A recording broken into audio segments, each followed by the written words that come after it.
gonna go Zoe. I told you, Zoe's road. I woke up this morning and I was thinking, that female cheetah knows cheetah plains, she knows impala plains, she knows this area well, and I think we're gonna have to go back up there as soon as we can. So we're gonna, where should we go? I think we'll just shoot down to,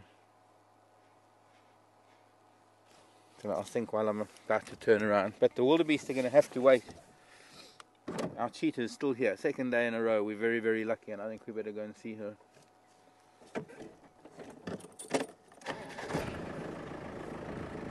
I think we'll just go down to Rebecca's road. Give us a chance to see some tracks this way rather than back to Zoe's.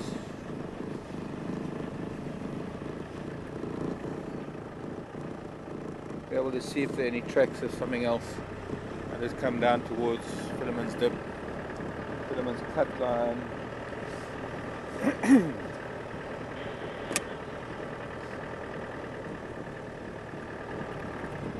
It's a bit of a long way around, but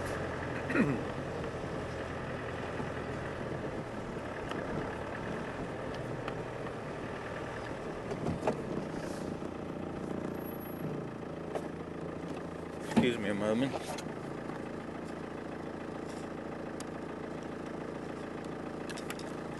Remember that big beetle I had on my dashboard? I think that's the female of that species. I don't know what happened to that one. I left it in the jigger, the gunda.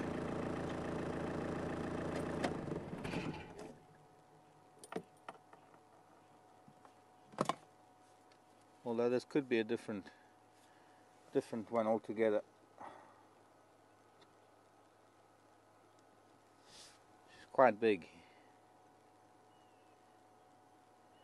That's why I collect them, because there are so many different varieties with different configurations of horns and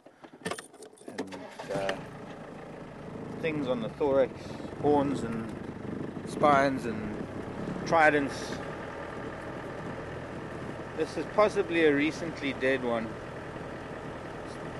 Limbs are still quite mobile. That time of the year when a lot of these little creatures are just dying off.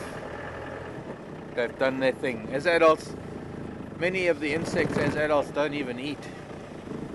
Their only function is to reproduce. So as a larva, nature gives them mostly a digestive system so that they can grow and eventually pupate.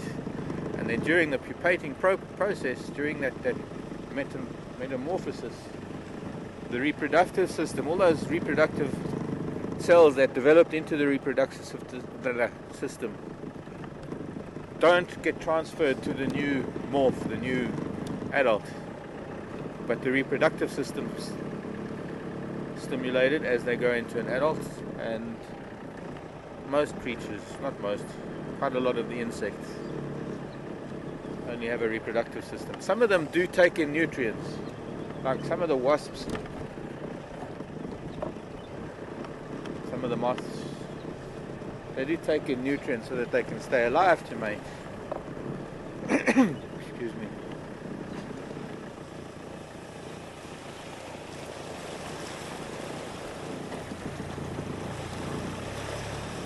So the beetle is one of the scarabs. It is a dung beetle.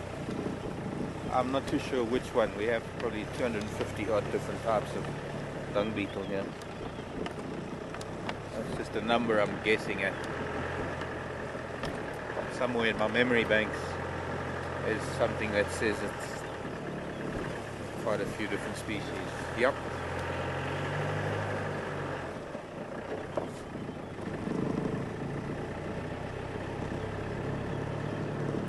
Hi Deborah, wanting to know what time of year jewel beetles are most often seen. Well, the same, summer months. All beetles, most insects, 99% of the insects only come out in summer. You see, the winter dry season is not conducive to moving around as an insect. Insects need the humidity, the moisture, and the warmer air to be able to be active. Now, insect skeleton is the outside of the insect. It's a rigid skeleton, what we call an exoskeleton. And because it's an outside skeleton, it has to articulate. In other words, parts of it have to move, and that's why the beetle has all those different segments. The head, the thorax, the abdomen, the three main body parts. The legs are all segmented. And in order to move, there has to be a very, very soft membrane in between all the joints of all the segments so that they can articulate. And that membrane can get damaged very easily and very quickly just by grains of sand or dust that can get in between the segment, scratch that membrane, and that can be the death of an insect. It can dehydrate very quickly, especially in the dry season. Dry up. So insects don't really move around very much in the dry season. Those that do last into the next season. Jewel beetles, I would say that there's a decline in jewel beetles, and I have a suspicion that a lot of the lodges, the world really, I mean, out in the rural area, they're starting to cut green trees for firewood and keep that wood at home until it dries out, because there's no electricity. A lot of Africa has to cook on fires, use fires for warmth and light. Jewel beetles are probably one of the longest living insects. I mean, apart from an incident in the UK once when a jewel beetle emerged out of some wood that had been imported from Central Africa, wood that was built used to build a staircase, and that house had been there for 40 odd years already. Now jewel beetles can only burrow into green wood, they can't burrow into dead wood, they have to burrow into a living tree. So it didn't even need a stretch of the imagination, it just needed some timing to see that that particular adult that hatched out of that piece of wood must have been over 40 years old. There's also been known, from what I hear from perhaps one of our top entomologists in this country, a chap by the name of Eric Holm, that in another house a jewel beetle emerged after 60 years. So some of these beetles can live as larvae in wood for decades, and with burning of firewood we're burning up a lot of these larvae, pupa, and I think there's been a large decline. I've been watching jewel beetles since before I could walk, and they used to be quite numerous. Nowadays there are a lot of the very tiny ones that live in raisin bush that have a much faster or shorter lifespan, faster metabolism. But some of the hardwoods that have the jewel beetle larvae, some of the very big trees, well, there are not many left. One doesn't find them very often. I've seen a few still flying around. They fly very high. They're not easy to find, the big giant jewel beetles. Not easy to find at all. And they're not easy to catch either, because they, of all beetles, the fastest on takeoff. Most beetles have to find an elevated point. They check which way the wind's blowing, and then slowly but surely they lift the elytra. The elytra are these hard outer wing covers that protect the inner flight wings, the very soft membrane, or rather membranous wings that the beetle uses for flight. And it takes some time to open up the elytra and then unfold those flight wings, but a jewel beetle can do it instantly. Like a fly, it can take off in the blink of an eye. Henry, come in. I'm approaching Impala Plains from Zoe's. Can I join that lock?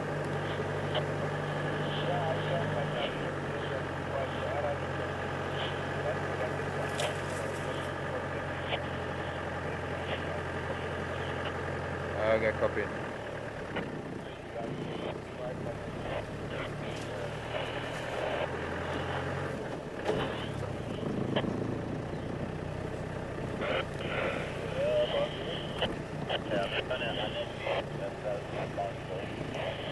Wow, look at this elephant's been here taking off this piece of balanites, torchwood. Must be that big bull. I wanted to see him. I was looking for 2 days. He's been here. Which area through the station with Kankan on Western Gowrie?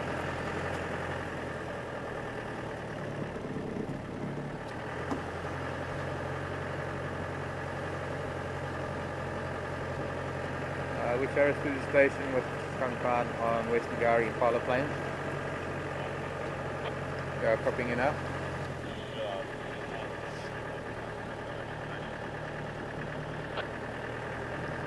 Sorry, who's that that's with this Kankan?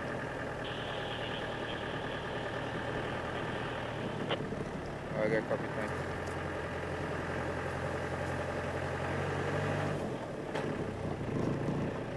Another Combriton pushed over in there. You can see the path that this elephant took. You don't even need to follow his track. Ephraim, come in. Ephraim, come in.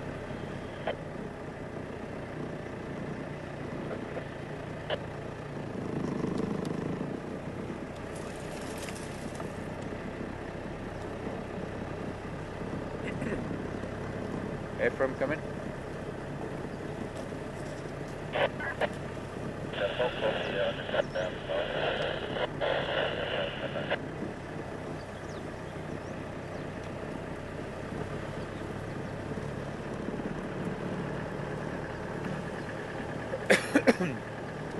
Well, we're just going to have to see what we can find.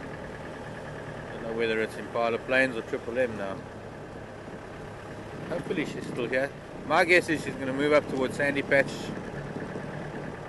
and then from there go up towards Sydney's Dam, back onto Biffleshoek. Now, a few emails that I got last night having discussed her on Fireside Chat, there has evidently been a lot of monitoring of this female with her cub. They evidently split up in March. They haven't been seen together since. It was my suspicion that it was the female with that youngster that we saw. We've seen her here on Impala Plains hunting one time, and we've seen her up on Sandy Patch where the cub killed 2 young impala. That was back in November, I think, because they were new impala. It was November or early December, and it looks like it is a very strong, well, not even strong possibility. It is her. It is this female that had the cub. Well, our big Ellie was here digging up roots not too long ago either. I wonder where he went.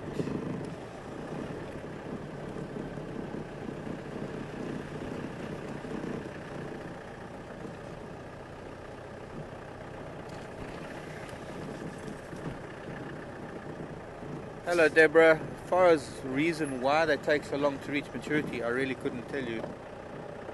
Just one of those things. I mean, longhorn beetles can also take up to 20 years as larvae in wood. Ephraim, come in.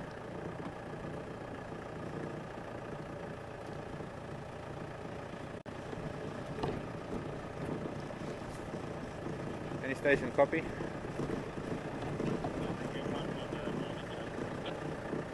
Okay, was that Skunkan back on Triple M?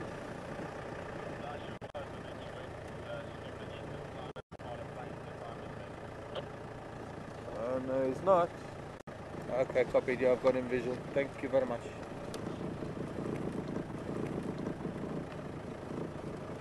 Ephraim, come in.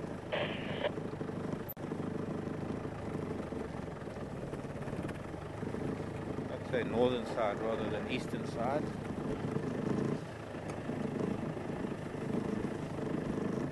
Herman and family, are they still in FC?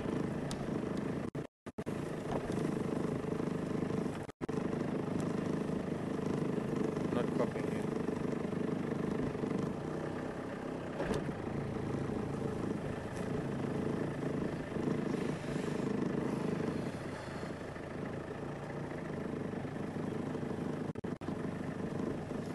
Ephraim, come in.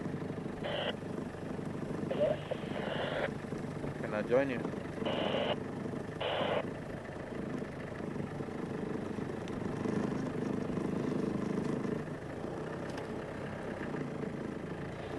She's back in longer grasses and thicker bush.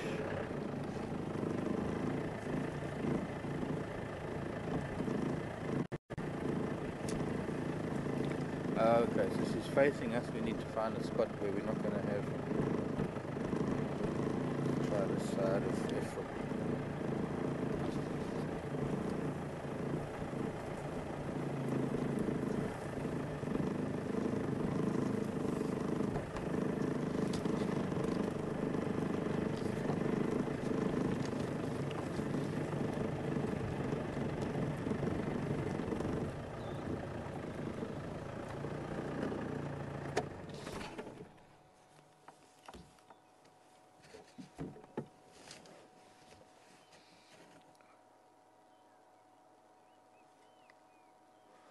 From a lot of cheetah sightings we've had in the past, we're really gifted today because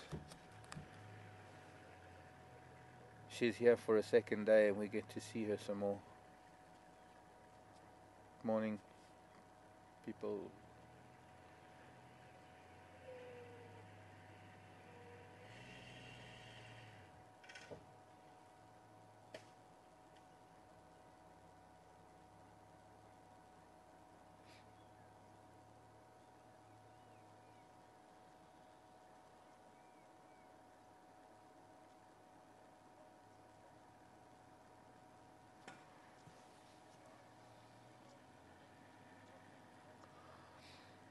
Not looking as full as she was. She had a whole impala in her stomach. I couldn't believe it when I saw her when I was in FC yesterday, when Tara was with her in the afternoon, how bloated, how big she was.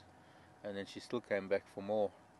But that is the nature of a cheetah. It needs to eat as much as it can. It doesn't know where its next meal is coming from.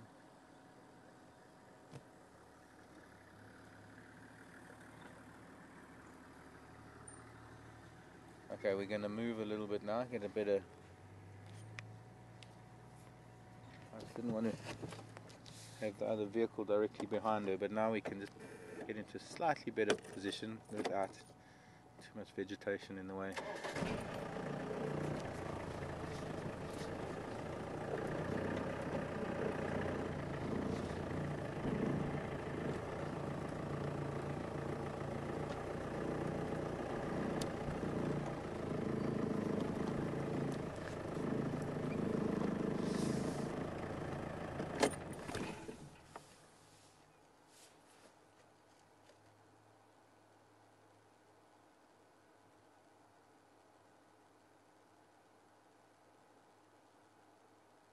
Fastidious creatures, cats.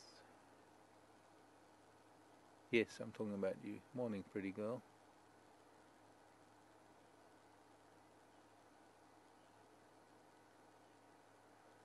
But a very important aspect of their lives is the cleaning. I thought she might do that and give us her back.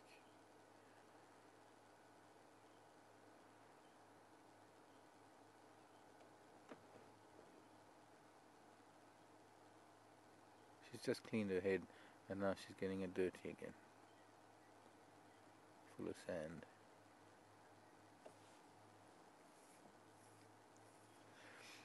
There's a substance called sebum that's secreted by the hair follicles, I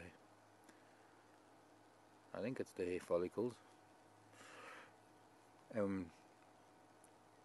That gets converted to vitamin D by the sun, and vitamin D is very important for their growth, for regulation of things like phosphorus and calcium. Excuse me. And there was also another function, although it's not very hot now, but almost like a kangaroo in the heat in Australia will lick its forearms, and then the saliva evaporating cools the animal down. So much so does it behave in the same way on a cat. Cats lick themselves, that saliva cools them down. So there are a number of functions that saliva plays in the life of a cat.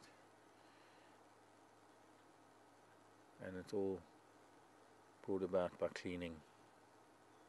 Apart from the fact that the blood and gore that they get on their fur during feeding isn't a very healthy thing to have.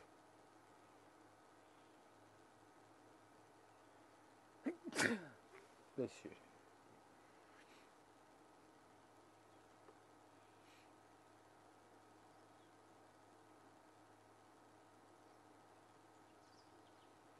Don't know if you can notice that tail. As she's flicking her tail now, leopard's tail is very, very thick and I guess you could say in a cross section it's very round. You look at that tail of the cheetah when she flicks it up. It's flattened. Dorso-ventrally flattened. Which means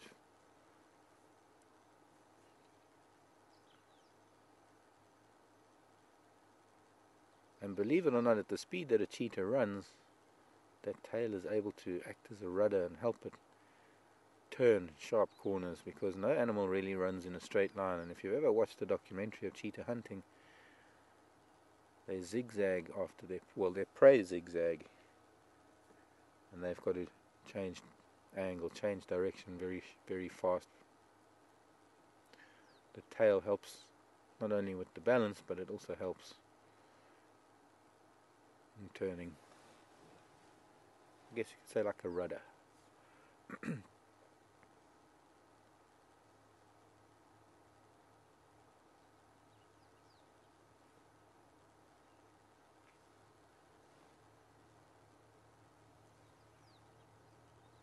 Oh, she's got quite a scar on her left side. Now, if I remember correctly, I remember seeing that her left flank. I mean, that's a very, very distinctive marking. That was probably quite possibly a gash from either a warthog or the horns of an antelope. It looked like it was quite an injury once upon a time. This goes to show how resilient these animals are and how phenomenally well they heal. She's heading off into some thicker bush. We'll see if we can follow her. Scratch her nails, gonna sharpen her claws like a cat. Morning.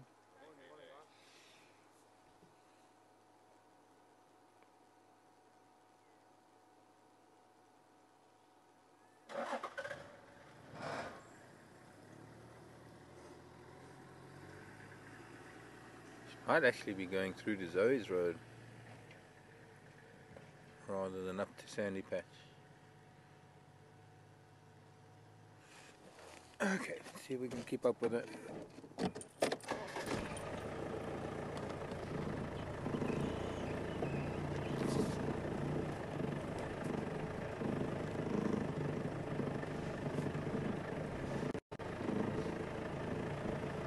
Maybe we can try that again in a minute. Tara unfortunately broke up there.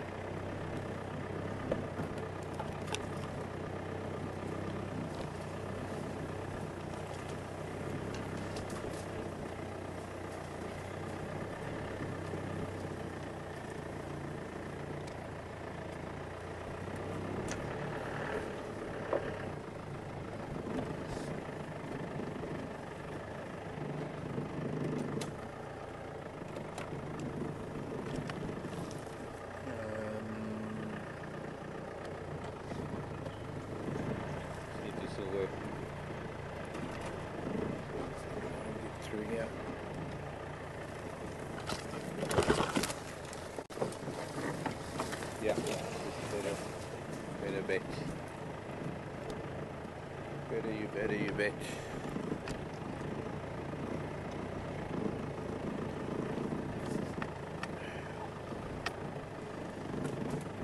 Oh, something from the 70s.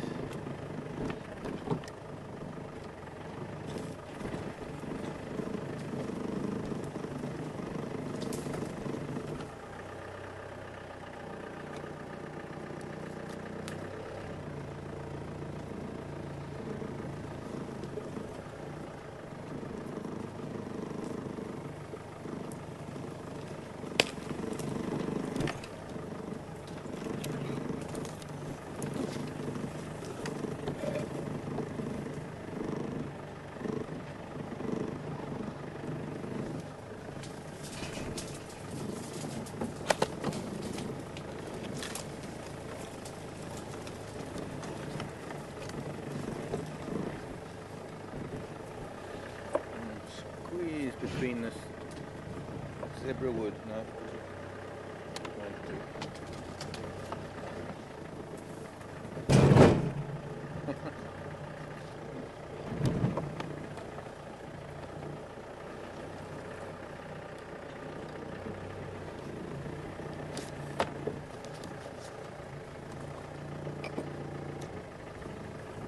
coming back across this way now. Let's see if we can get through here.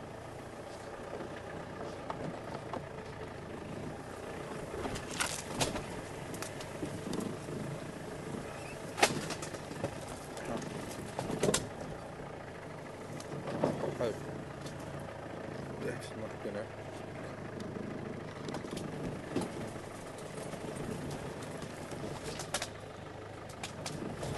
Find a bit of monkey orange here that might pose a problem for tires.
The antenna with the spider web, please.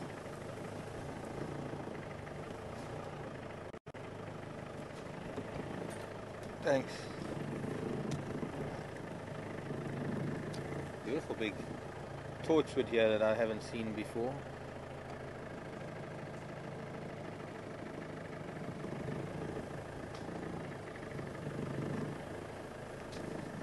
Let's go around that one.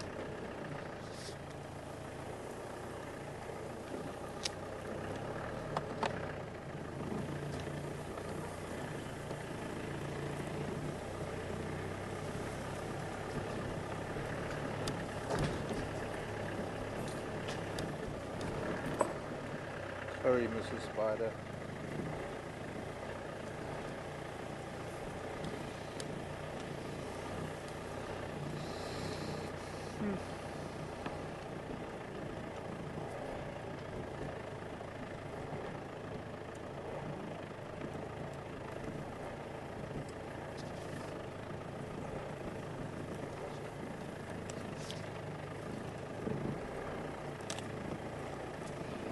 Another big Balanite, not very big.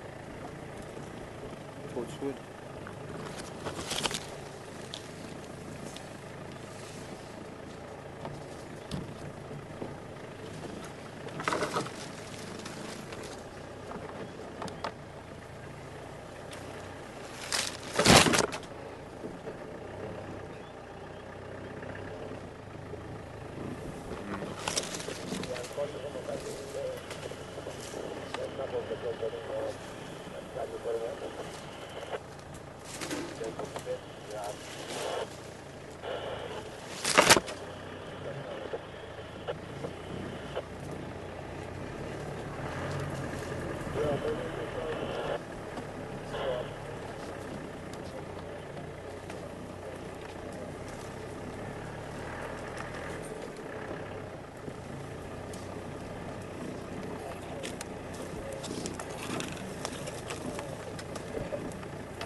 The fact that she's walking relatively calmly, she's barely even acknowledging the vehicles,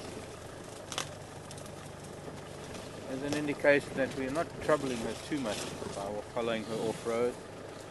I'm watching her ears hold back listening to us. I think she's more interested in making sure we're not too close to her.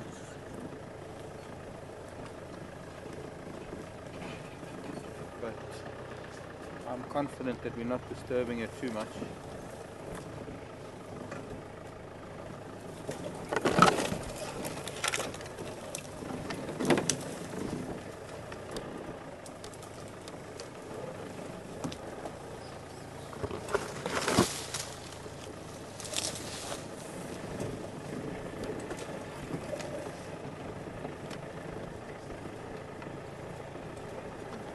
Getting on the top of the ridge now. I think Zoe's road's not too far ahead.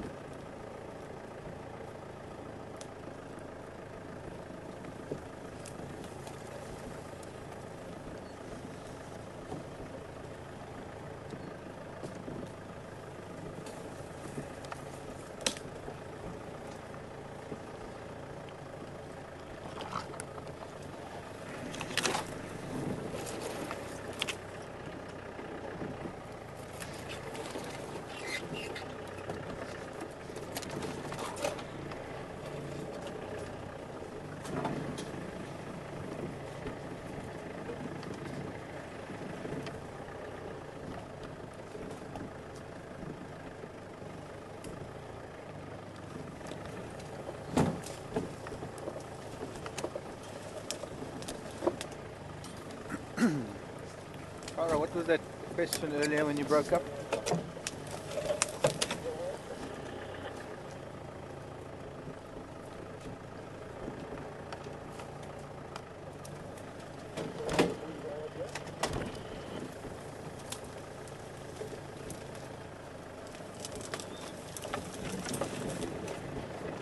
Hi Jennifer, going over to Toronto, Canada. Jennifer wants to know, would the blood on the cat attract hyena even if they weren't at the kill at the time? Jennifer, I think the blood on the cat wouldn't smell as much as the cat. The cat has a very distinctive smell about it, and I think if anything, hyena know exactly what the smell of the cats are, the different smells of the different cats. So it wouldn't really make that much difference. It would be, the cat would have a smell anyway. So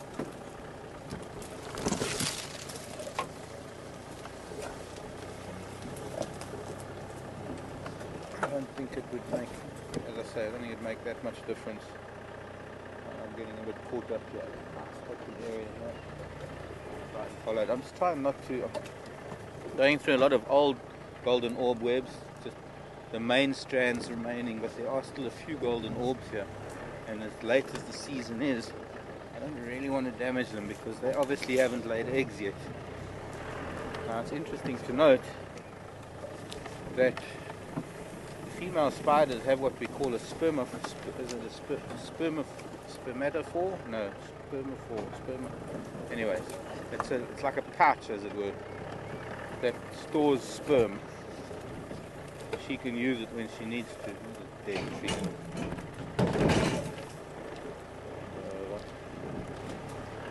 We're getting caught up in spiders and their webs, and lagging behind now. I'm chatting.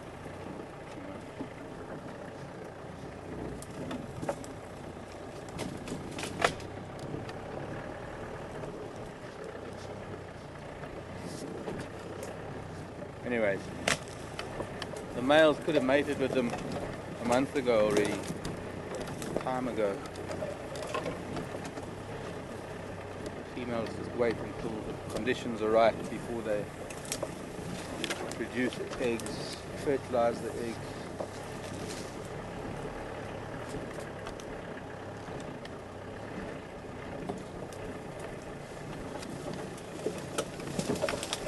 Unbelievable.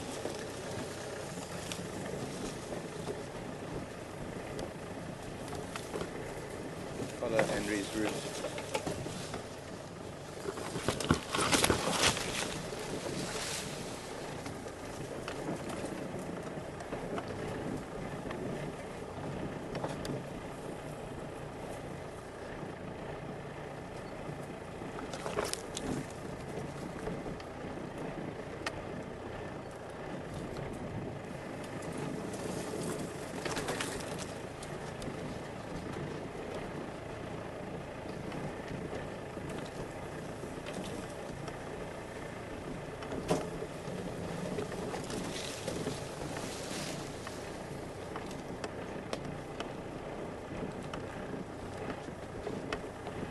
lost visual about Cheetah for the time being. I'm just following where Henry went.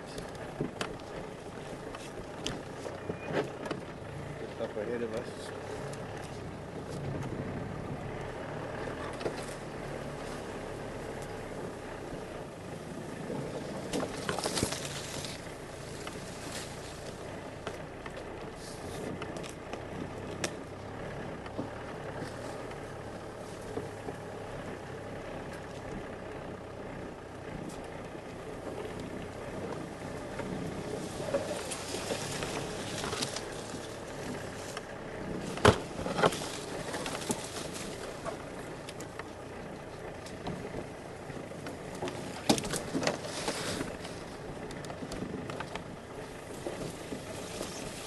A little bit more open, we're coming up to a line of terminalia, large terminalias, which means we're coming up to a little bit of a seep line there above the open area on Zoe's Road, I think.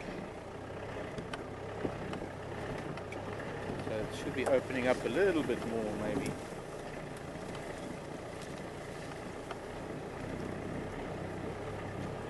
Different grasses, different terrain.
There she is, still walking, same pace.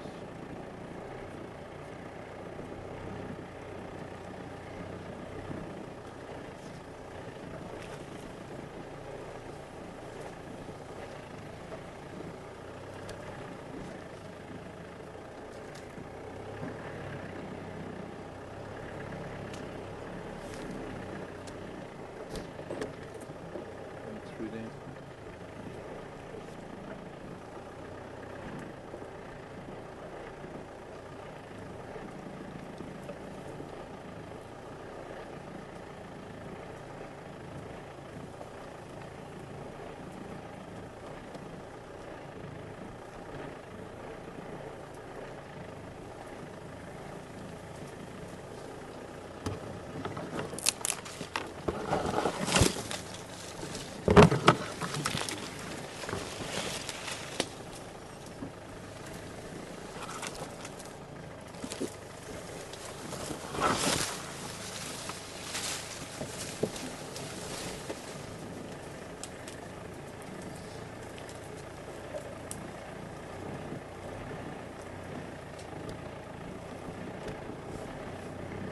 Surprised she hasn't climbed any of these termite mounds.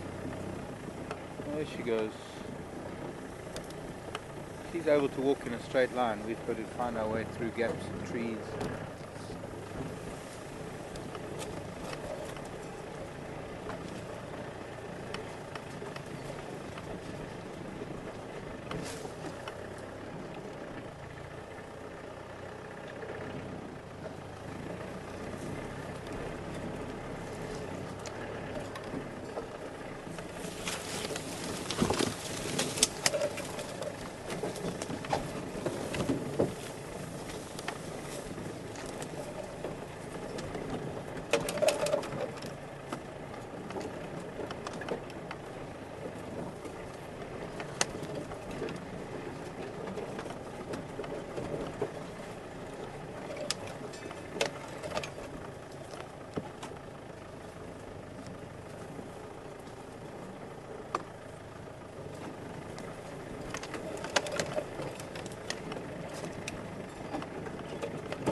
Hello, Sharon.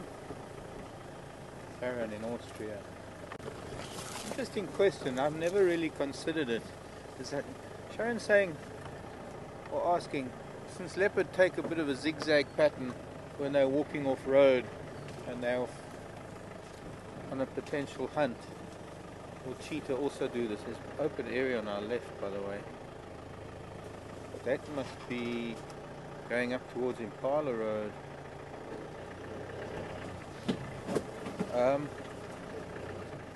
She hasn't exactly been going in a straight line.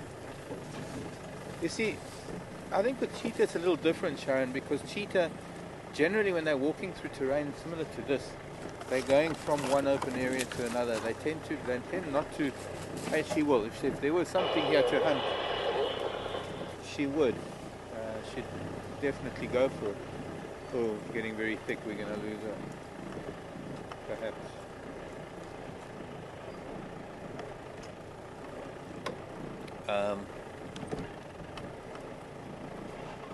So cheetah would, generally speaking, I would say cheetah would tend to take a straight line between open areas, between one open area and the next. And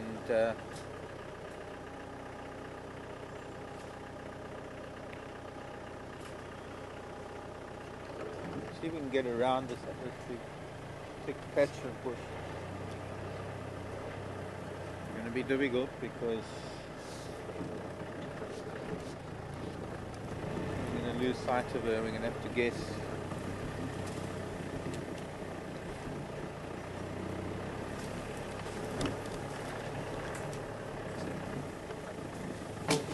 Okay, sorry, I wasn't concentrating because I'm trying to choose a route here and my brain was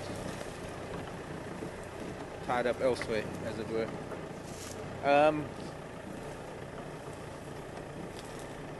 You see, this would be typical hunting territory, hunting habitat. Beautiful big marula. Typical hunting habitat for a leopard. So a leopard maybe, I guess, haven't really noticed the zigzag pattern, but I guess it makes sense the way they move. It's not really a straight line.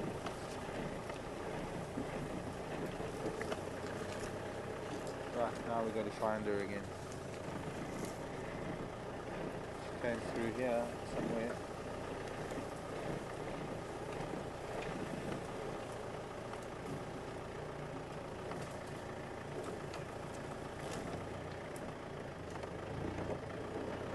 We're on the power line now, so almost on a road. Well, it's not much of a road, but gee, Henry.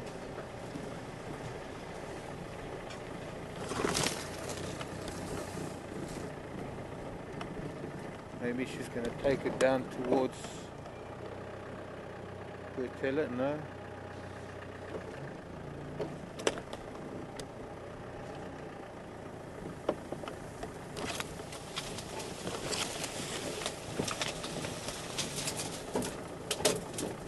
There she is, in front of us still.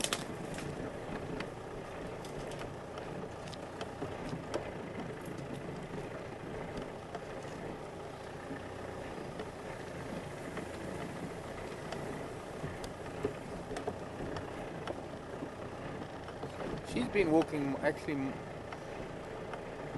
more or less in the same direction, all the way from Impala Plains. Coming out on Cheetah access road now.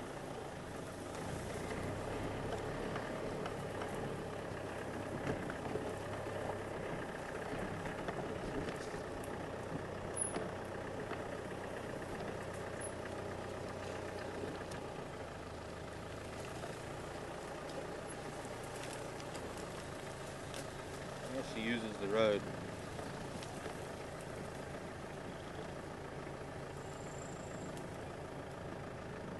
She looks left, she looks right, she looks left again, and off we go, hopefully up to Sandy Patch.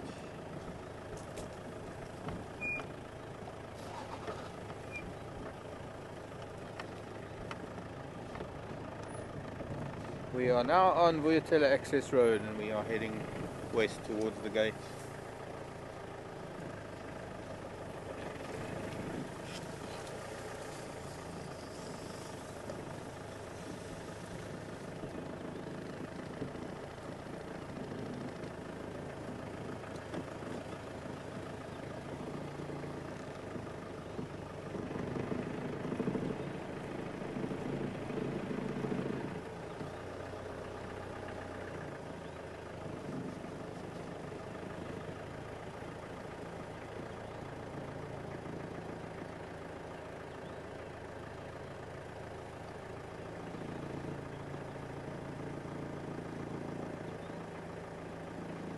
despite quite a full stomach, as you can see just from being directly behind her, she's still quite a lithe animal. She still looks fairly skinny, even though she's as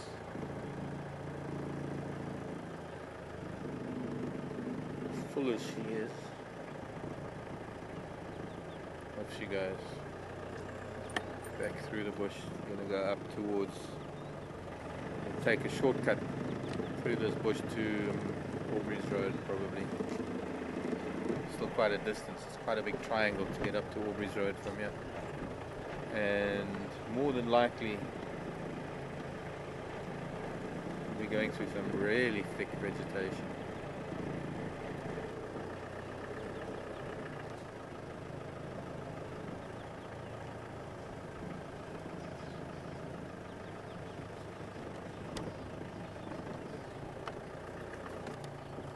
Some birds now complaining about her presence.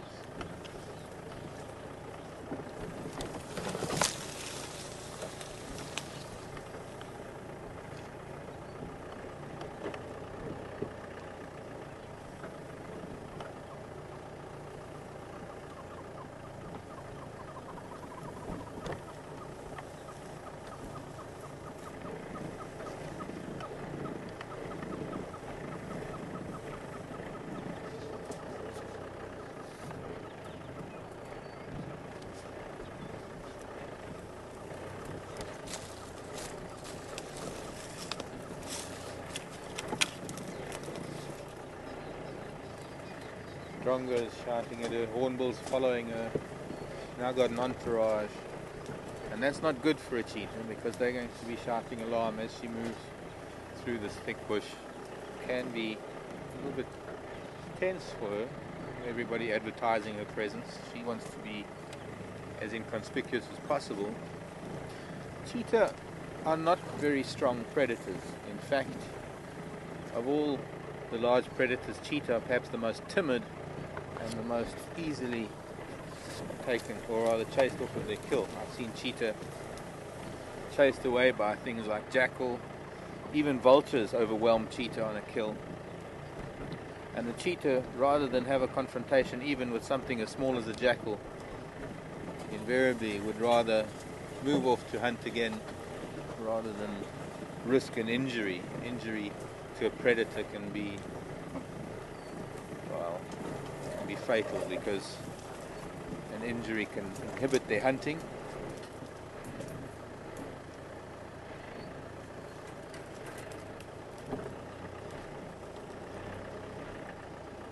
Going back towards the road now, maybe. Just making a way around bushes.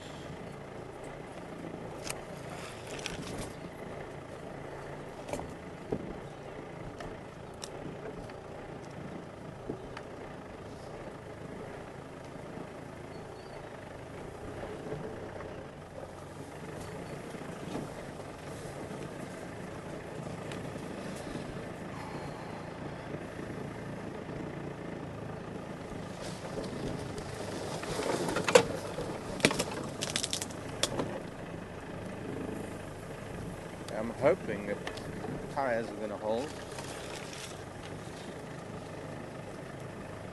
There's some pretty rough off-roading with some monkey orange, zebra wood, a couple of trees and plants that have pretty strong spines. And it's those that can prove fatal to tires.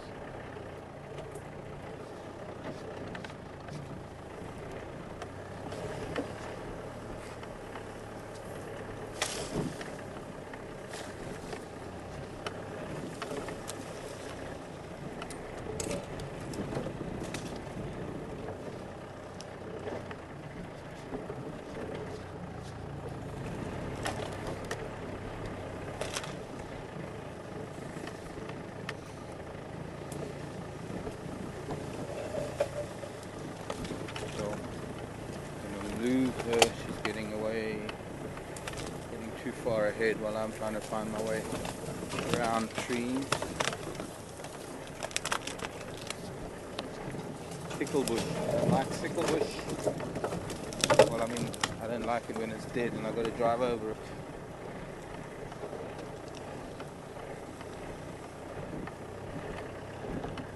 might actually be coming out onto Gallagher shortcut at some point.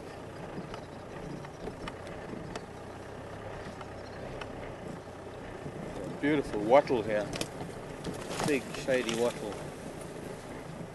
I guess in a way we're kind of fortunate. In a way, we're kind of fortunate that the sun isn't out. But in a way it's kind of a disadvantage, because if the sun was out, it would be getting warm, she might go into the shade somewhere.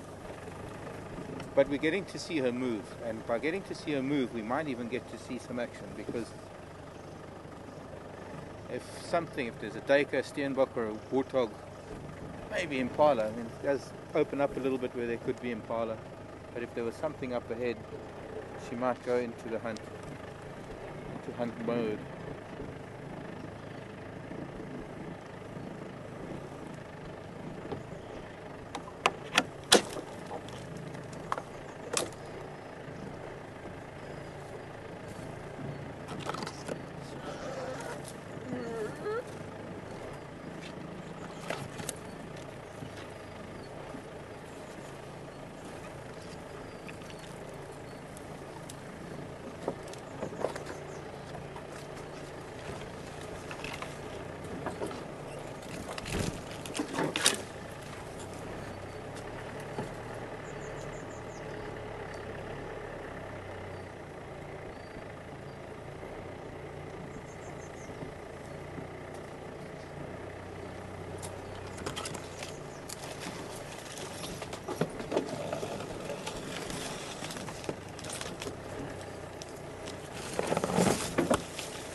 Taller grasses now. Grass is much taller than her.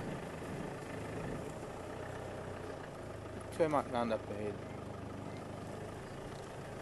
Maybe she doesn't want to show herself off, but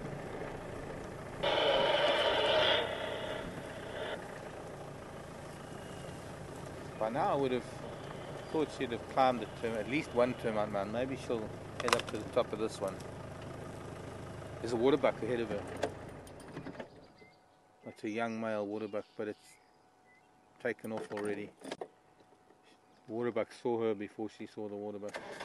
She heard it running and lifted her head just behind this bush.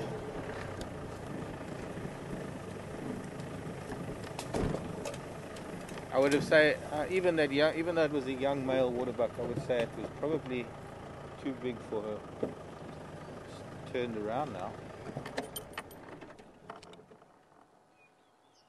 Maybe heard something else.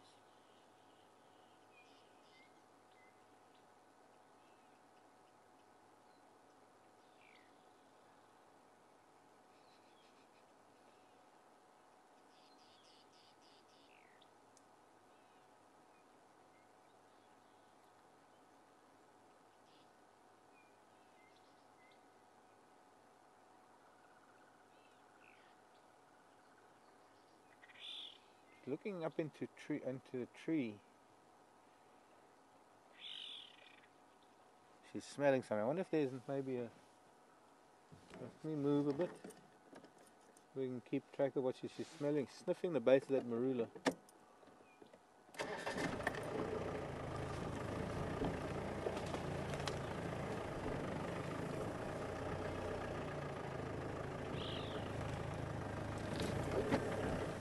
Picked up the scent of something and she didn't like it very much. Whether there's been a leopard here or she kind of just moved away from that tree pretty quickly. She's gone back to just the normal pace. Sorry, yes.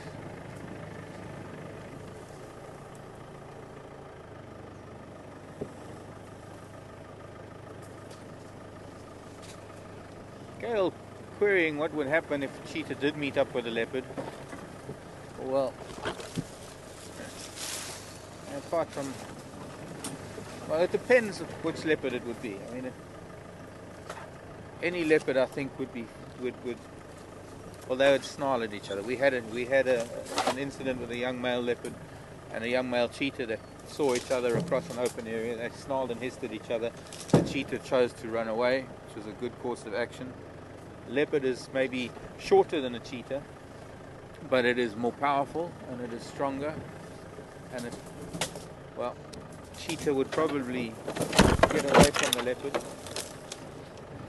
Cheetah has the advantage of speed that the leopard doesn't have to get away from a leopard, and a leopard's not going to run very, very far to chase a cheetah. But having said that, you know, penny leg. What you doing, sapsucker? Twig will to beat bug. I remember Penny sent me a photograph once of a cheetah that had killed an impala, and then a leopard must have surprised the cheetah. Leopard must have, a big male leopard, must have heard the kill, and while the cheetah was on the kill, the leopard must have killed the cheetah, and then taken both cheetah and impala up a tree. And I believe that was one of 3 incidents around about the same time, and quite likely the same leopard killing 3 different cheetah, having learned how to sneak up on them.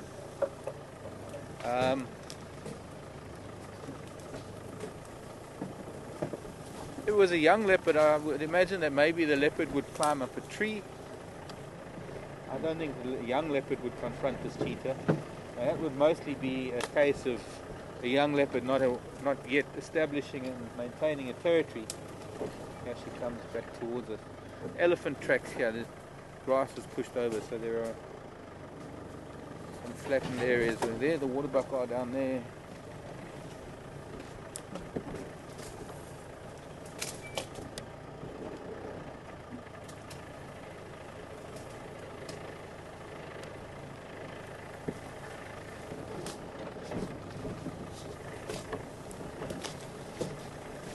Not interested in the waterbuck at all. You can probably smell them. I'm guessing that she might take a youngster, and I doubt it.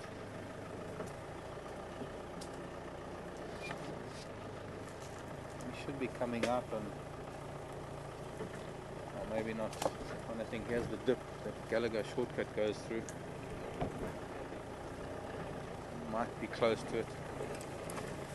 At this stage, my best bet is to follow her until we hit the road, and maybe then we'll move on.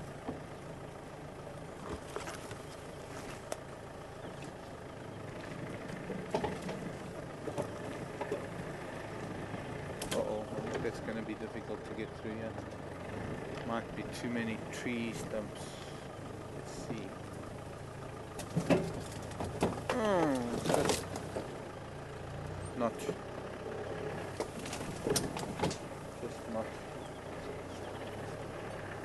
And that means we're likely to lose her because she's gone into some thicker bush.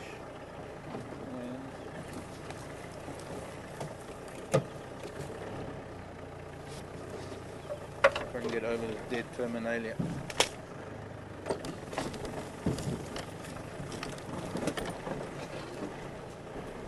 I remember following Ambilu Jordan through here, this drainage line that runs down to that little wet patch on Gallagher shortcut.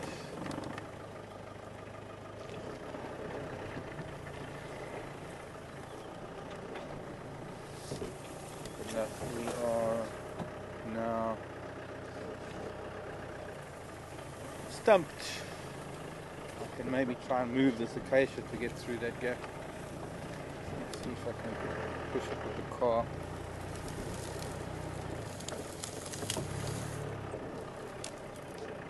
It's not going to help me much because there's nowhere to go.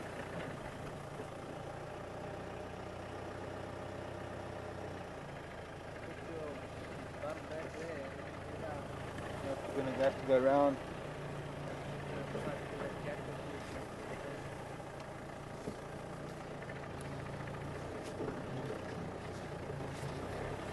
Every second you lose a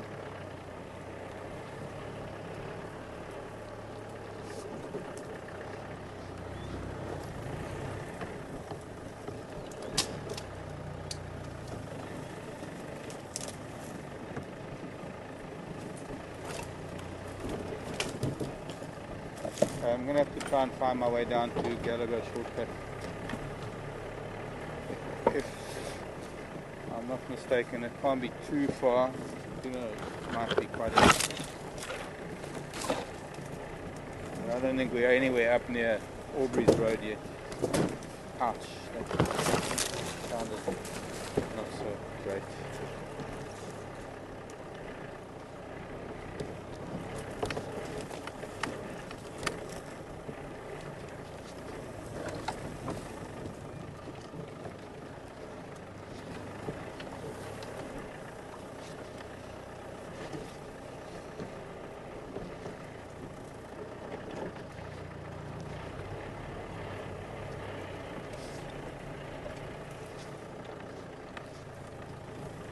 It could, well, we'll just have to wait and see, but it could be we're just going to have to move on and find something else.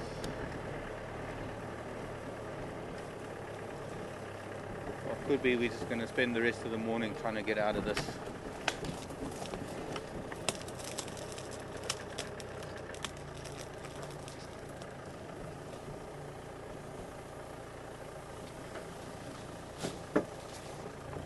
There's Gallagher shortcut just up ahead of it. But, matter of getting out.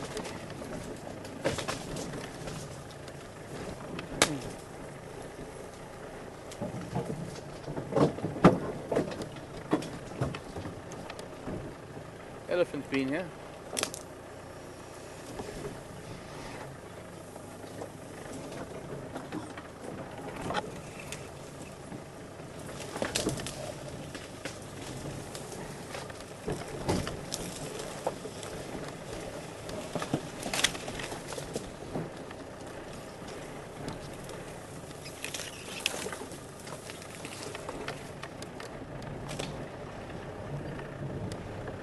In fact, this is an area where we lost Yambilu Yadan and Induna one day. That one day, just before Karula and Yambilu Yadan were mating,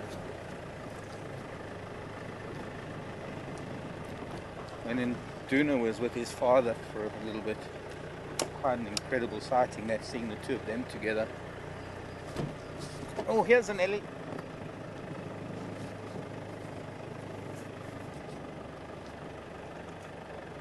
Good morning. Pretty girl.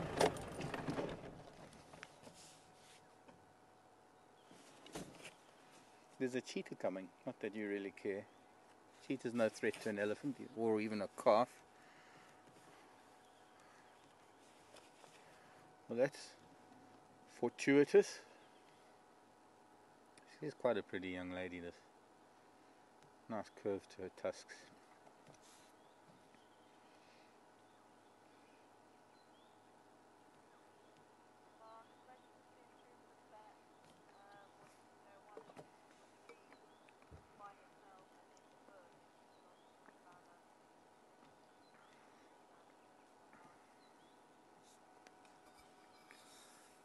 Hello Bets, nice to have you with us, especially finding an elephant. Elephant for Bets. However, Bets has a question about cheetah. Bets wants to know why this cheetah would be going through the bush like this and not out in the open savanna and the open grassland. Bets, this part of the world, the Kruger, well, this part of Kruger at any rate, here in the Sabi sand, when you got an itch, you got to scratch it, I guess. I do that even. Back up against the tree to scratch my back. Sorry, Bets. This part of the world, in the Sabi sand, there aren't very many open areas, open grasslands. I wouldn't really say we have savanna as such. I think there are areas in Kruger that one could maybe consider savanna. There are some vast open areas in Kruger. But here in the Sabi sand, I think a lot of the open areas that one might find here in the Sabi sand are mostly artificially open. They're areas that have been aesthetically cleared to create open areas. I know down south in some of the bigger lodges, they have maintained some of those open areas for decades. And their property sizes are so big that they could even have maybe half the size of Juma as an open area. Now, as a result of this, cheetah can't stay on one of these open areas for very long. because the animals will get used to their presence. Excuse me. And they wouldn't have very much success at hunting. It's imperative that they move areas all the time. That's why cheetah cover such large territories, or home ranges rather, such large areas, is to constantly be in a different place. Once they've hunted, they move off to a different area to hunt again. I'm just going to move forward.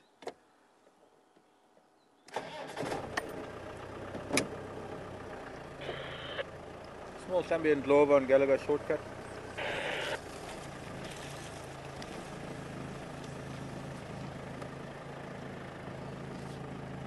Henry, come in. I wonder if we should. I was going to go further up the road. Let's just go and see, because these ellies are not going to be moving much, I don't think. Apart from the fact that they're all in, most of the group is in fairly thick bush. Let's just see if we can, if she's come out onto the road yet, try and catch up with her. Excuse me, Franklins. Mr. and Mrs. Thank you very much.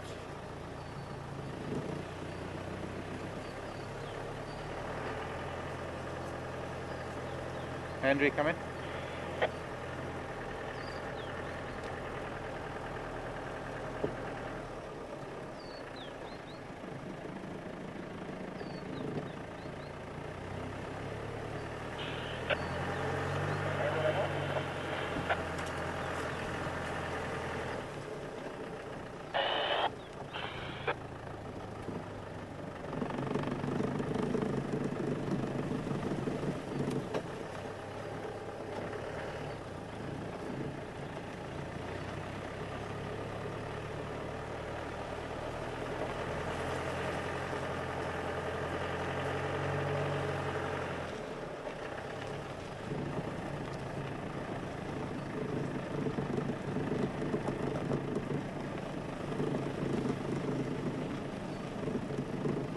Wouldn't be a bad thing if we don't see her again.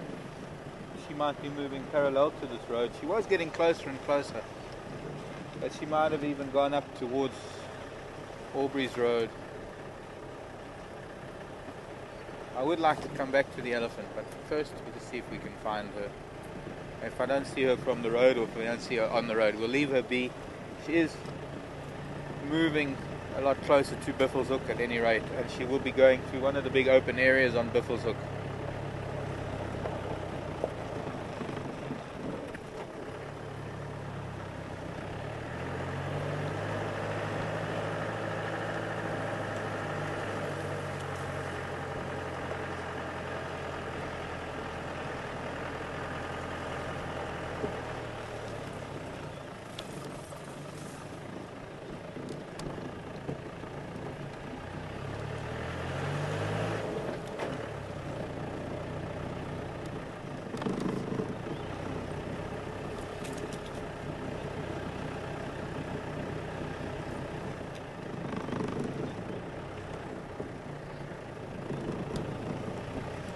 No tracks of hers here yet.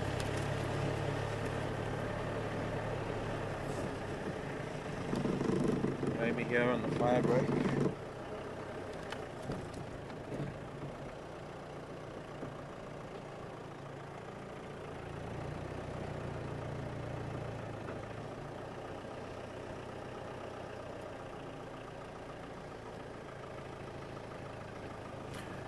Morning, Tim. In Canada. Fires. Do we have outbreaks of fire here? And if they do occur, is something done to suppress them? Once again, it depends. Answer: yes, to a large extent it is. Fires are fought with fire sometimes, because vast areas can only be controlled by doing backburns.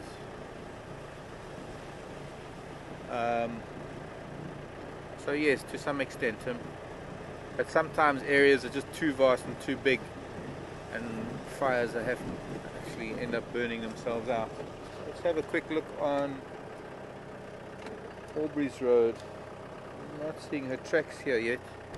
I'm guessing that by now she might start walking on a road, because she's going to come out either here onto Aubrey's or the fire break,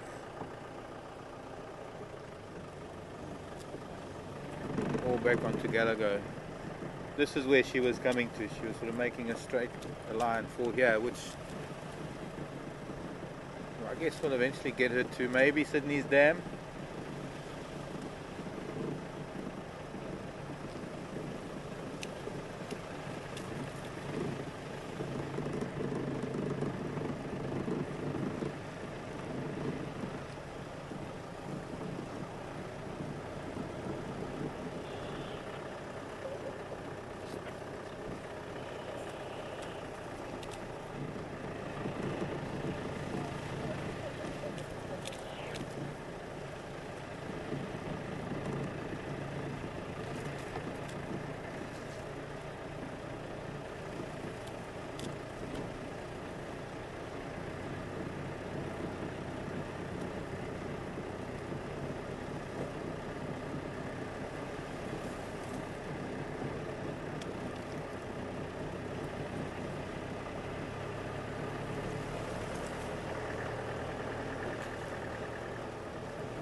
I'd say we're now going a little bit too far back towards Boyatella Access Road. This is all going to be all about timing. This is going to be trying to think of the speed she was walking, more or less the direction she was walking in, and trying to catch her when she gets out onto a road. If she stays on the road, we'll be lucky. If she's just crossing a road, well, as she's done so far, she's only crossed roads, so a good chance she might still do that. So, what have we got? Nothing here. Okay, time to turn around and go back. And if we dilly-dally, spend too much time looking on this part of the world, we probably miss her in that part of the world.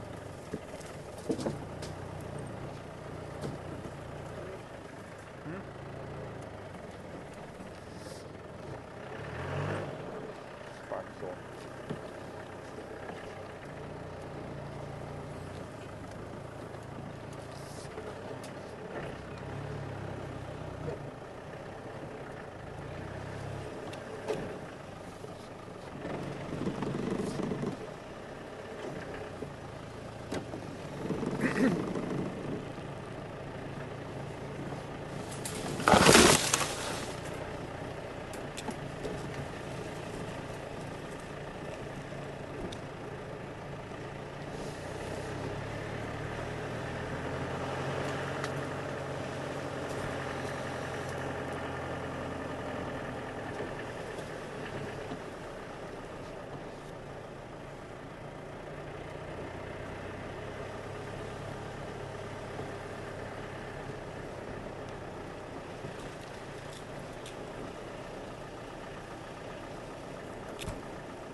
This kind of tree that, like this false marula that's gone over, it's not, it's a real marula, but it's the kind of tree that, at an angle that that cheetah will use as vantage points. Easy for them to get up there. They don't need claws.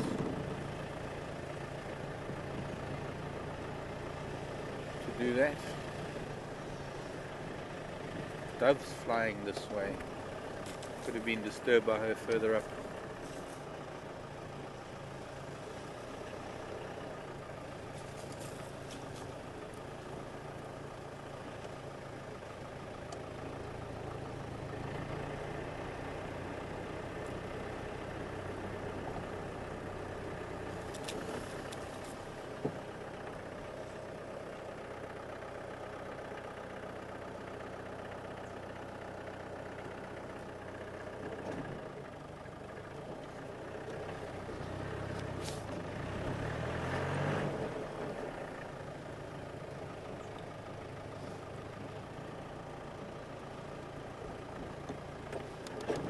Someone asked earlier, I don't know if I got to it, about why she's alone. I think it was it Bet's? Part of Bet's question maybe. She's alone because she's just left, well, her cub has just left her.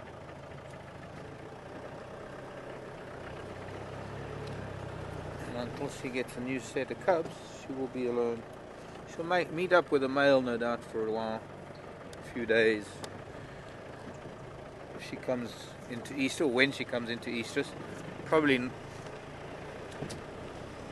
likely to be soon. If her, well, I'm surprised it hasn't. She might have already. Wouldn't know, but not long after she. Once again, once her cubs leave her, it's not long after that she'll come into estrus and prepare for a new set of cubs.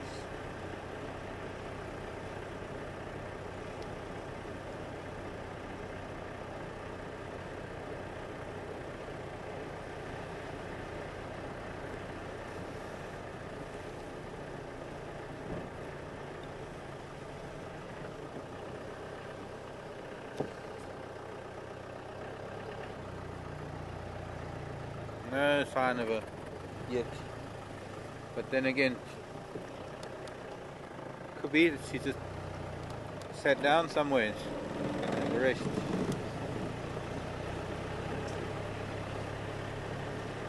Could be that we just leave her be.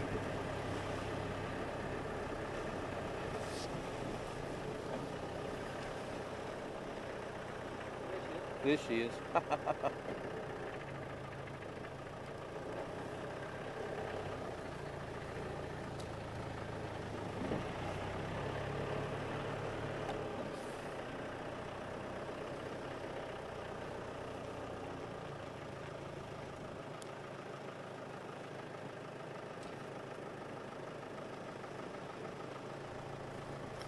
So in terms of the direction, she's now almost heading in a 90-degree direction. She's been heading north almost, and now she's heading east.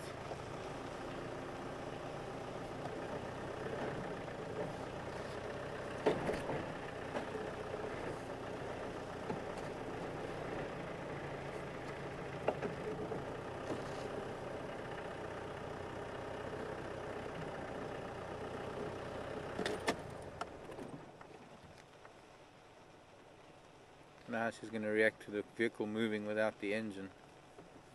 Ears off, facing back quite a bit. Means she's listening to us. Ah, we're going to lose her. Don't go in there.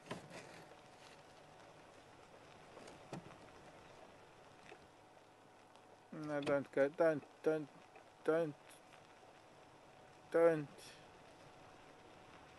That's the end of our cheetah. Well, now I have to leave her be.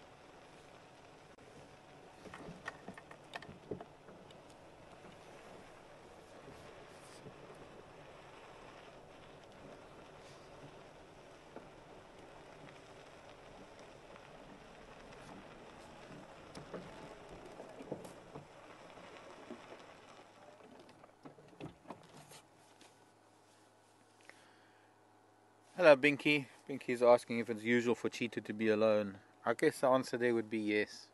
You do find Cheetah alone. You find them together when a female is with cubs, or when there's a a set of youngsters that have left their mother. They stay together into sub-adulthood.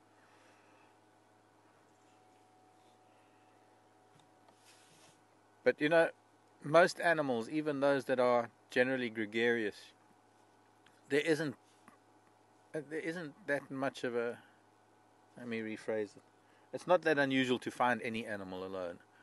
And maybe the one thing I'd like to reiterate is when we find an animal, we kind of know, I think we can be kind of sure that this cheetah is alone. But a lot of the time when we find an animal, we don't really know that it is alone. We are seeing it for a brief moment in its lifetime.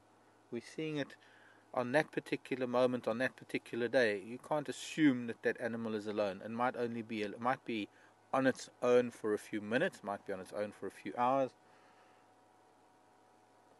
It doesn't necessarily mean that an animal is alone or on its own when we see it alone. It might just be for a brief moment in time. So,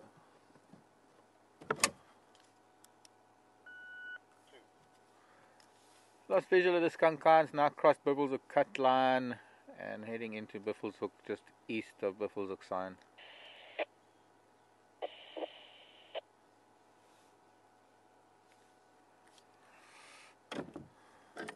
Back to elephants. Let's go and find those ellies on Gallagher shortcut. Pretty thick bush that they're in.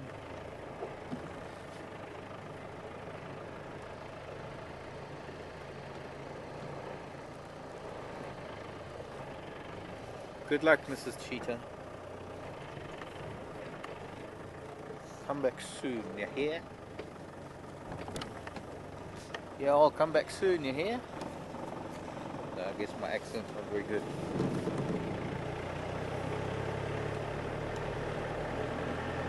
So Binky, not all that unusual to see her on her own, especially since she had a cub and it has left her now, and she will be probably looking out for a male, or a male will find her, picking up her estrus scent in her urine.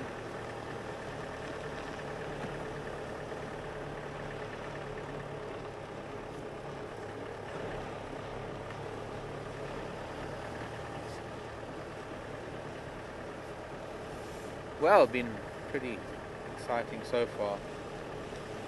Thanks for your patience for all that off-road driving. She must have come up Gallagher shortcut just behind us. Where is her track? Not here. She must have come through the bush. She didn't even touch this road.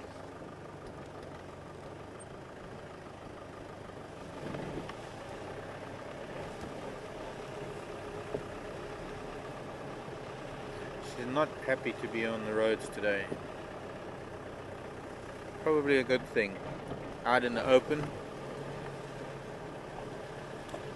Don't know what's better for walking quietly along a road, but then she's exposed, and if there's a cat like a lion or a big leopard sleeping off the road somewhere, you can see her coming. And on the other hand, she's walking through the bush.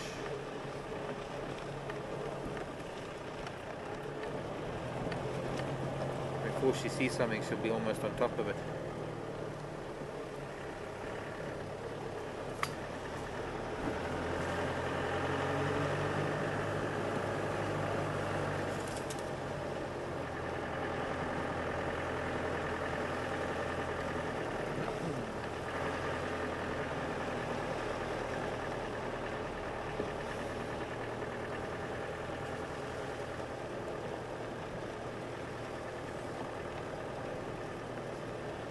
Elephant went through there, so we saw them a bit further on. They came from Aubrey's road. Their tracks are in the road here, so they have been moving steadily in an easterly direction towards the lodge. Whether they're back close to the road or not, that is another story. We left them just here somewhere.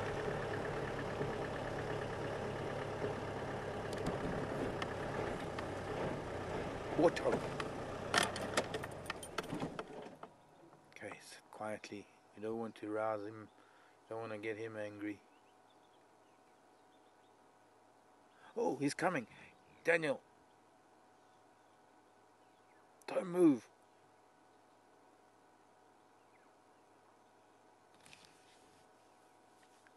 Gosh, he's a big pig.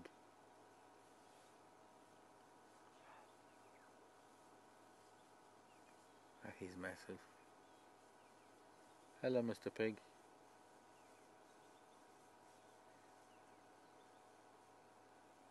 Every now and then you get surprised by an animal. That surprised me, because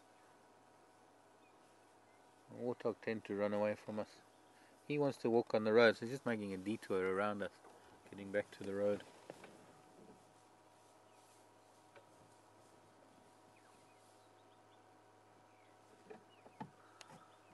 I'd say that he would be far too big, even as much as cheetah love warthog.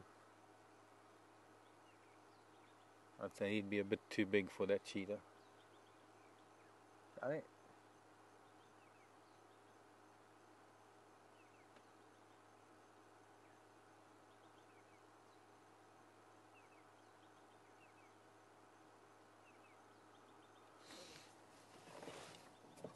See if we can follow him a little bit.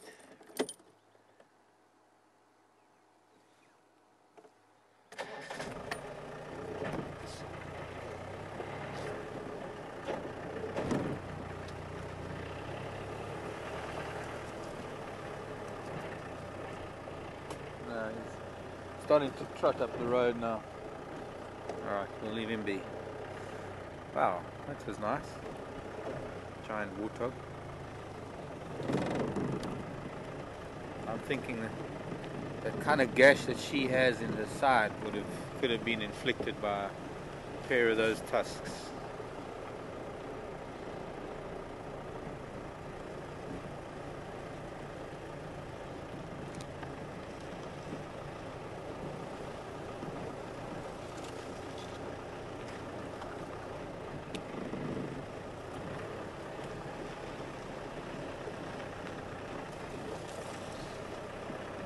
Okay, so I wonder where our Ellies have gone.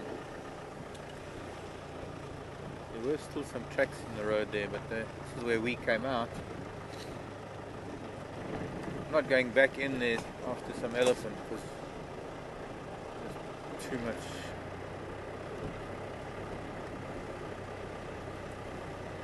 vegetation, too thick, too difficult.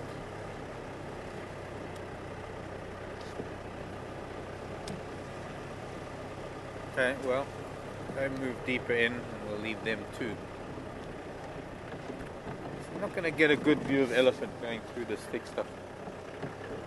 It's one thing to follow a cheetah. We didn't even get to see her that much while we were following her. But elephant are just going to move away from us if we try and go crashing through this thick bush after them. Let's see what else we can find for you this morning.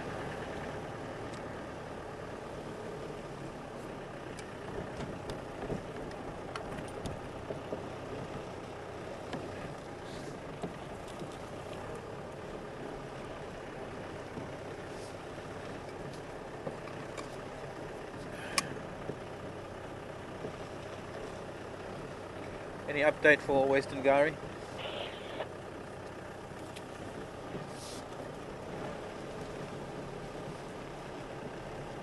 Nobody on Western Gowrie.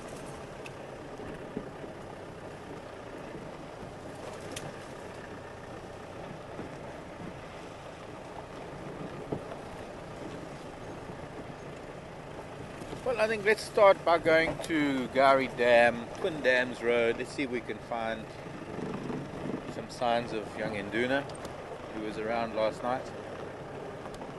And just as something to aim for, not that we're going to only be looking for Induna, we're going to be looking for anything along the way. It's nice to have some sort of idea of a direction.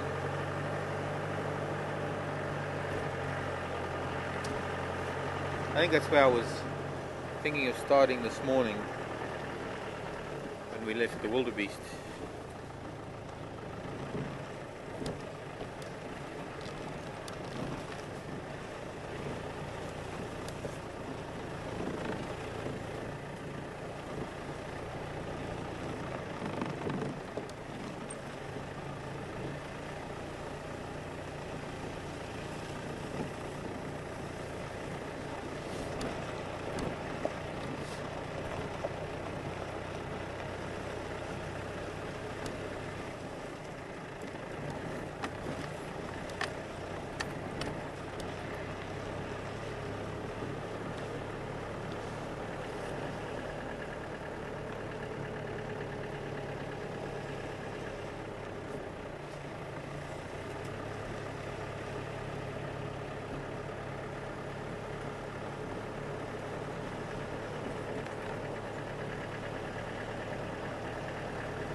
cooling down a bit after that workout of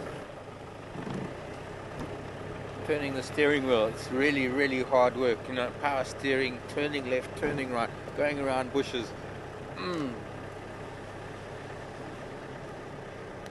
Not.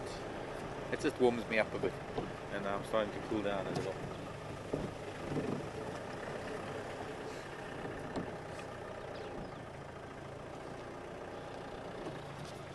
I suppose we could go and look for those elephant up Witella access road quickly. It wouldn't hurt to do that just in case they're coming through from Gallagher shortcut.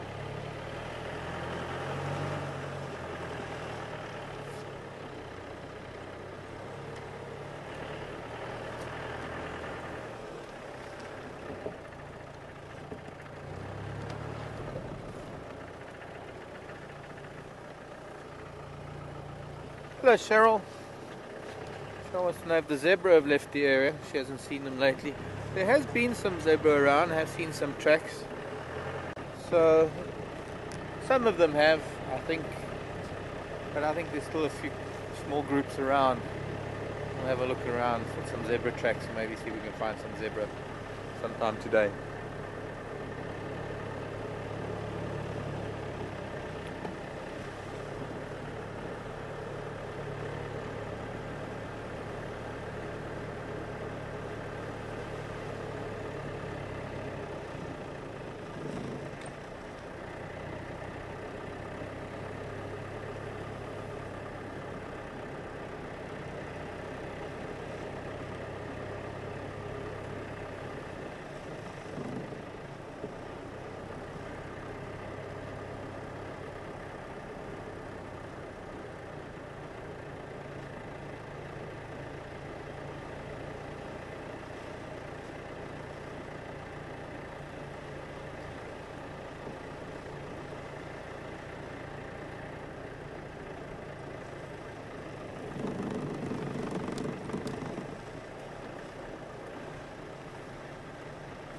The elephant, I think we're coming more or less towards here where we are now.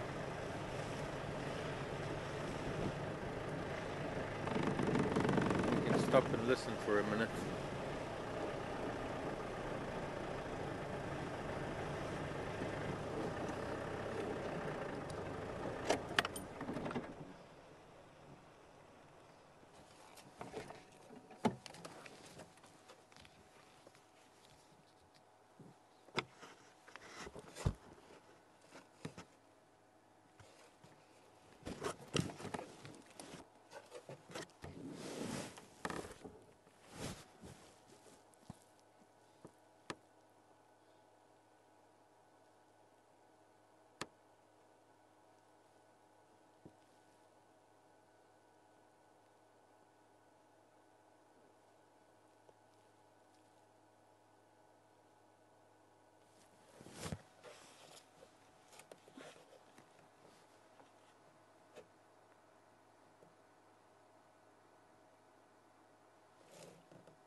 Machines make a noise. Can't hear anything.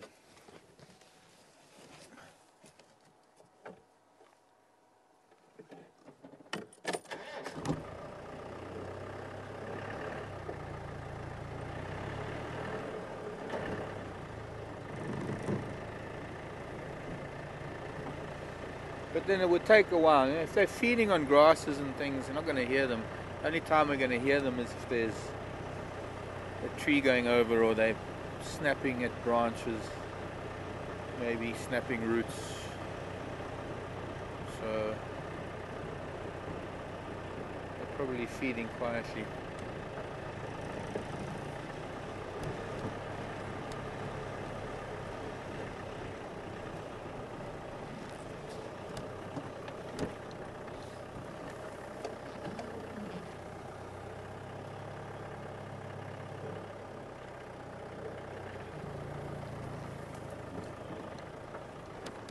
A little bit further up.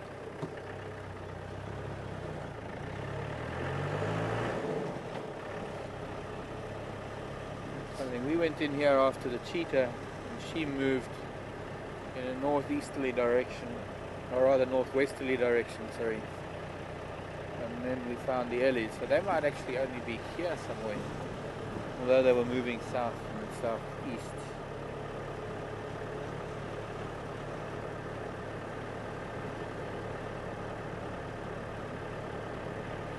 Turn around at Aubrey's Road and can come back.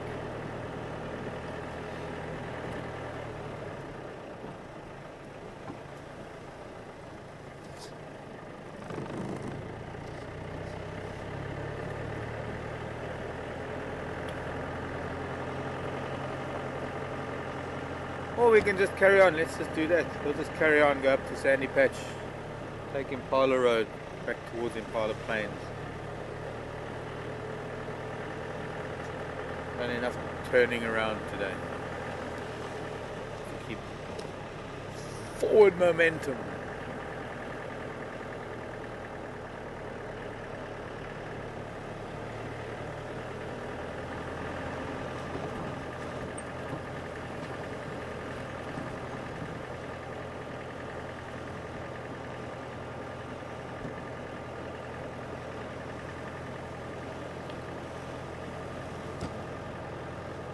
I didn't even take a photograph of that cheetah.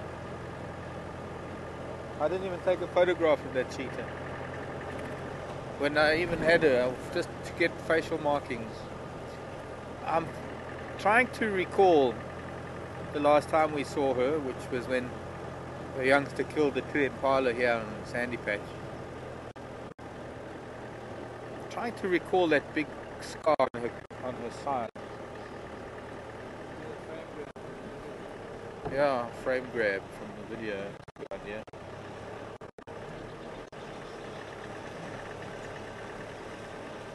Hello, Impala.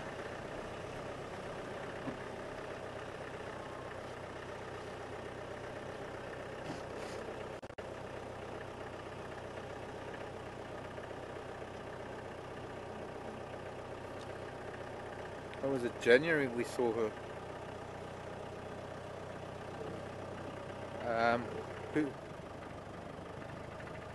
Who's that?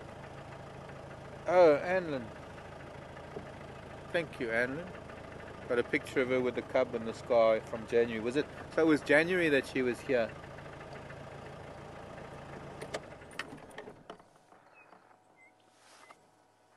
And Laura in Finland. Thank you, Laura. I guess you Impala don't know how lucky you are that she took a different angle.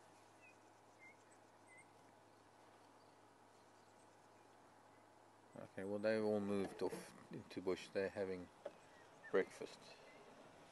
We'll leave them be.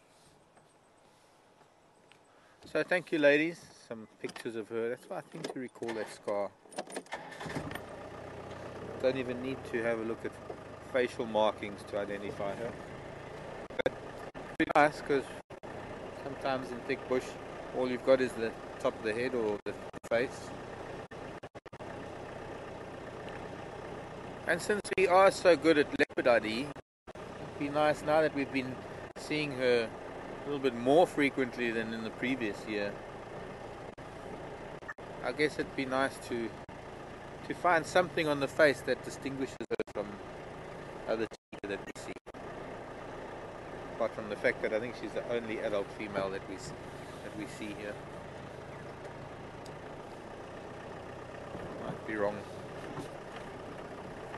I remember I was with Jared on Impala Plains when the youngster was still pretty small. That must have been around June, I think.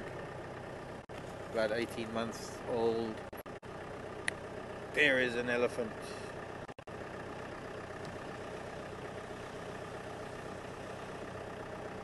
Oh, and a bachelor herd of Impala. These are the boys, the 6 odd, 7 odd that we watched running around in circles.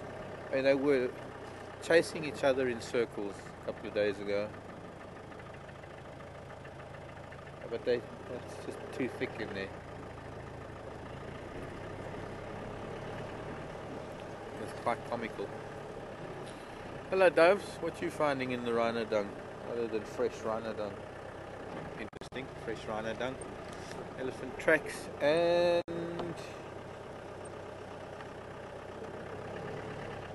not seeing rhino tracks, but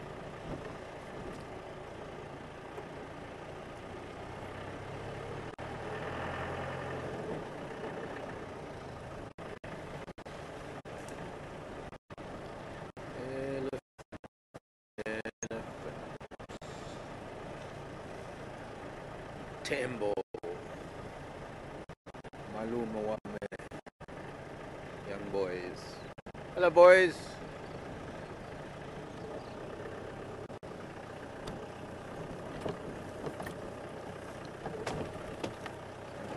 Talk to these youngsters.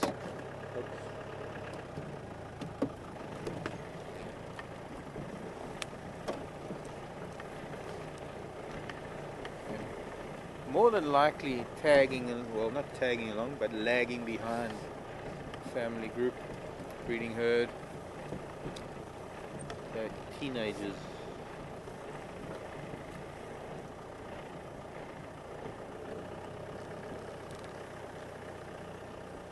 Mid to late teens.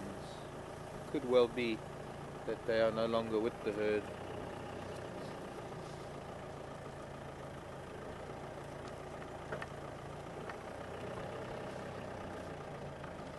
Now, it's my opinion that elephants don't get pushed out of the herd, as they just independence as they mature, go through puberty, and then eventually getting to this age in their late teens, they're not really that interested in the females and the calves. No fun anymore.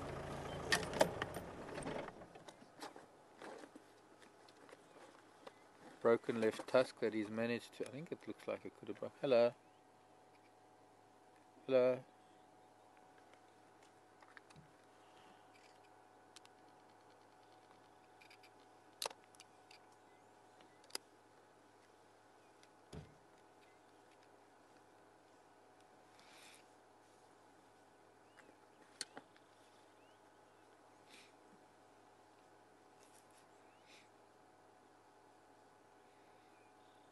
He's maybe,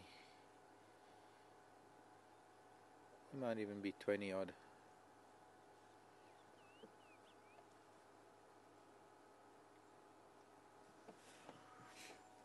Go around that side a little bit.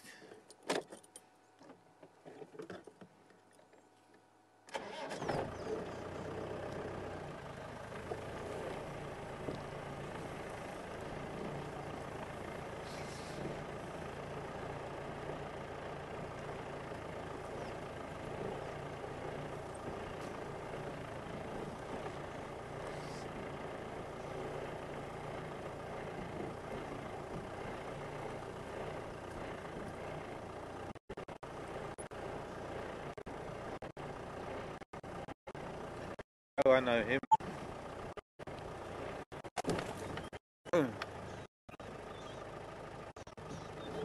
Perhaps if while I was driving I was watching where I was going and I wasn't watching the animals drive into fallen tree trunks. But then it is hidden amongst the grasses. Half next.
Hidden tree trunks. I was watching that time. I saw the tuft of grass and I thought, maybe there's something hidden in there. Lo and behold, there was.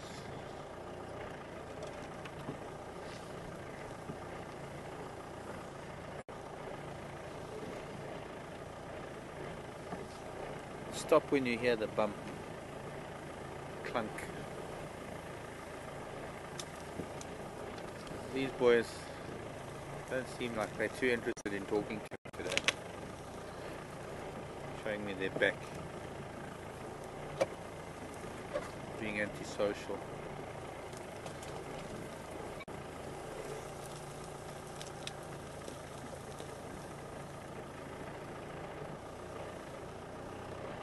Alright, I'll pretend to ignore you then.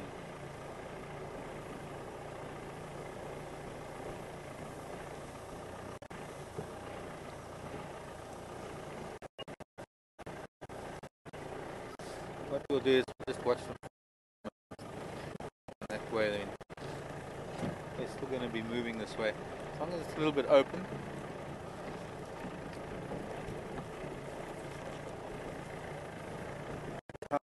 Alright.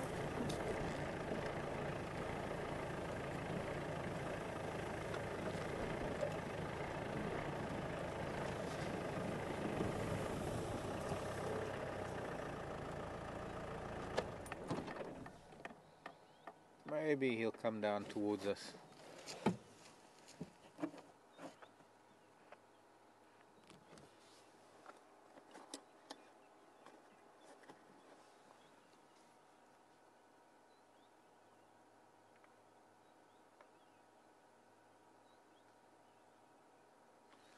Left tusk is broken, but it seems to be quite an old break. Old in that it's a bit rounded and smoothed off.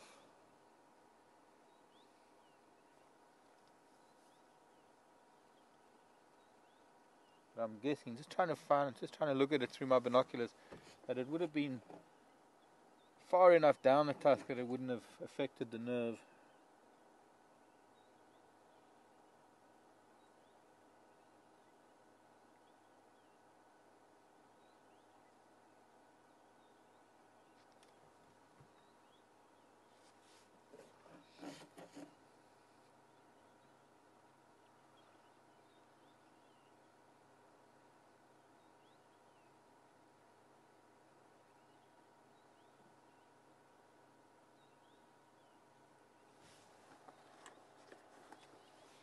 He's got 2 notches out of his right ear.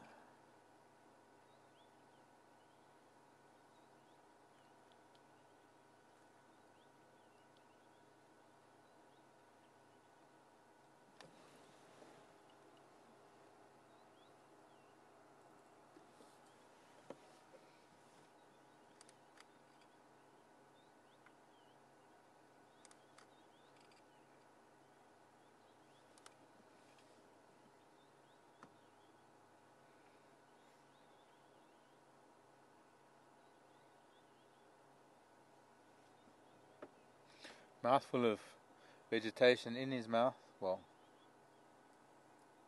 wouldn't be a mouthful if it wasn't in his mouth. But while he's got a mouthful, he's actually cradling his next mouthful. Or his next bit in the curve of his trunk.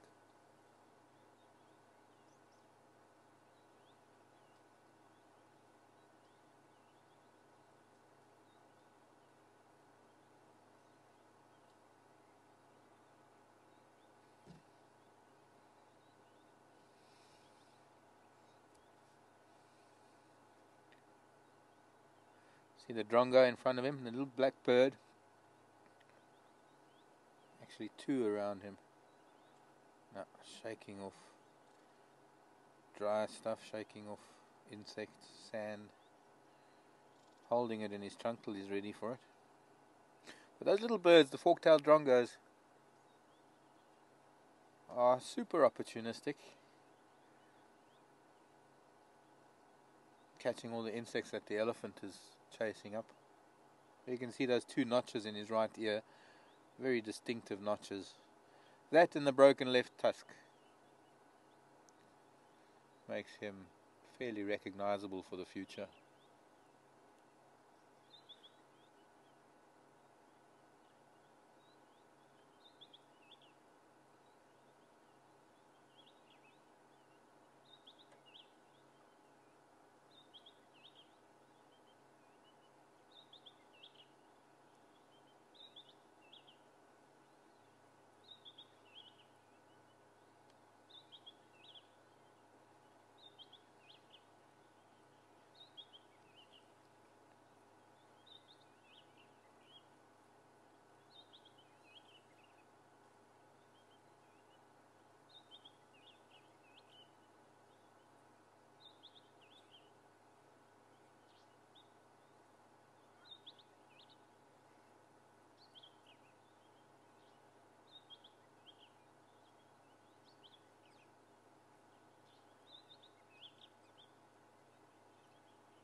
Lost internet.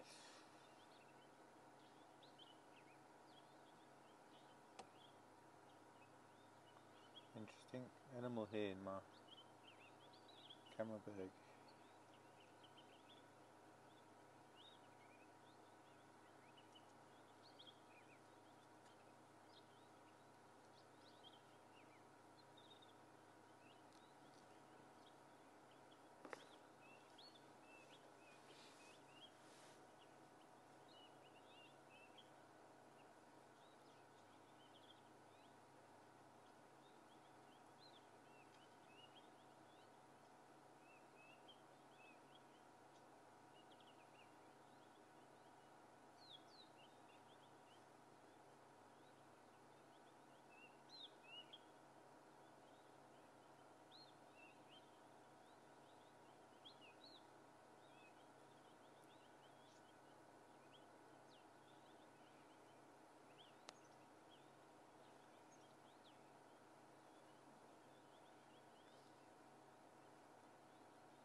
Move around a little bit.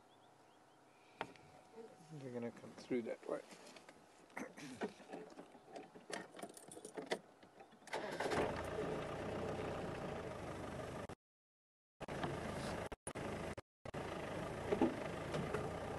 Maybe not.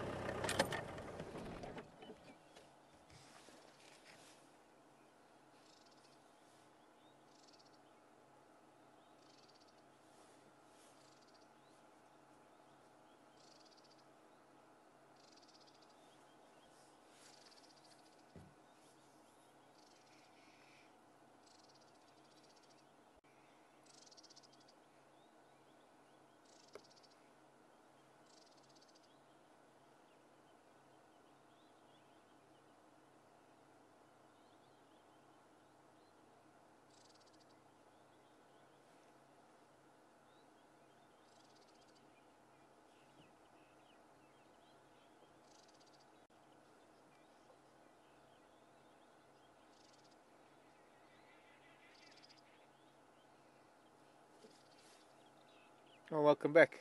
It just seems to have lost internet there briefly.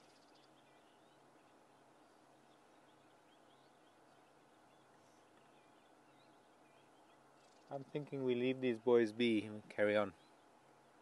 It's the time of the day. I wonder where Karula is. She was last up on Buffelshoek. I think it's the kind of day that she starts moving around. Time of day, not kind of day. Yeah, I think of all the sightings that we've been having, they mostly happen the latter part of the drive. Maybe we'll just continue along Impala Road down towards back to Impala Plains, Zoe's Road heading south.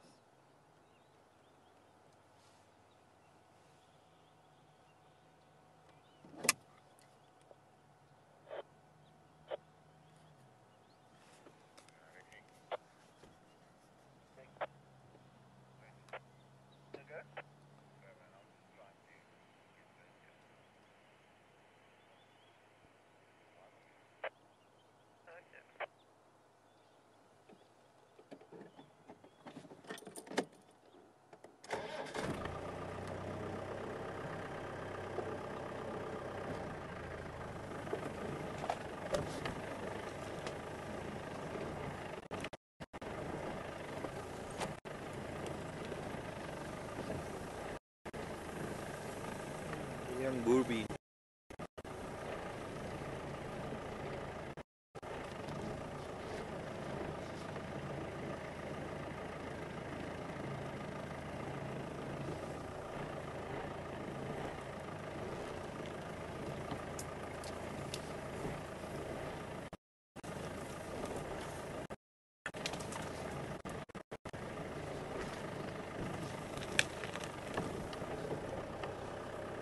Relax, little boy.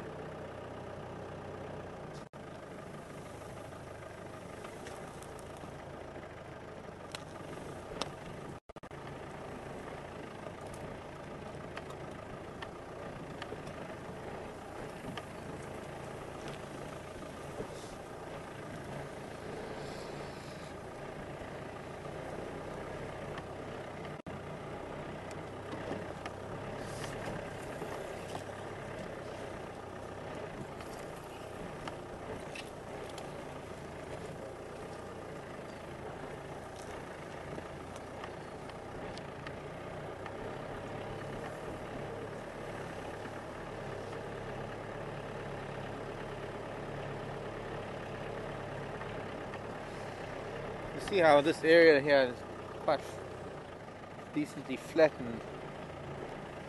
Big herd of buffalo that must have come through here a week or two ago. Are we going to leave these boys? Not be too sociable with us this morning.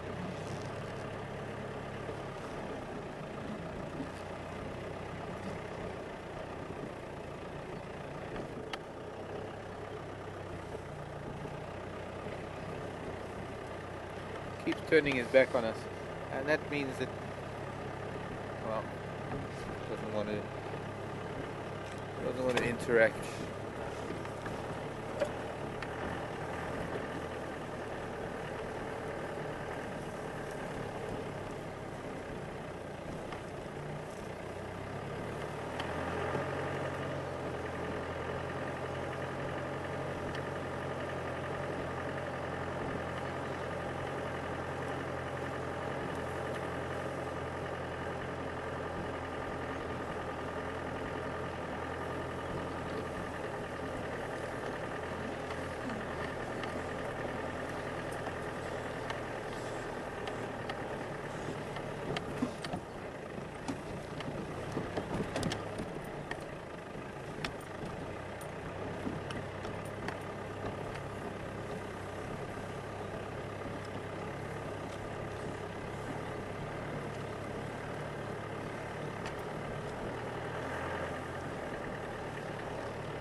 A robin singing.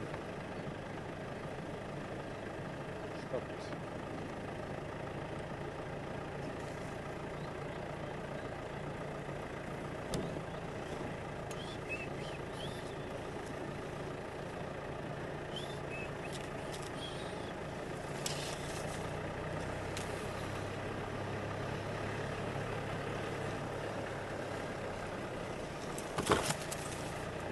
Those look good on my side, feel good on the other side. I think we're okay. Touch wood, knock on wood.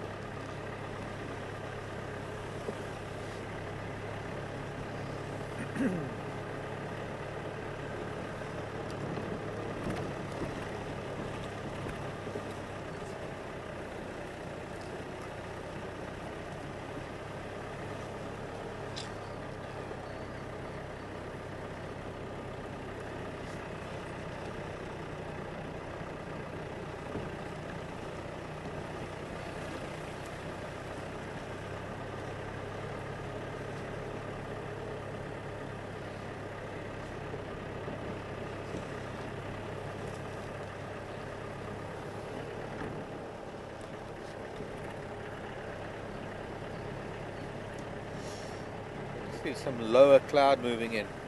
A lot of ants seem to be under the impression that there's more rain coming. A lot of different ant species. Well, next time I see some mounds, I'll point it out to you. Ants prepare for the rain. They feel it coming.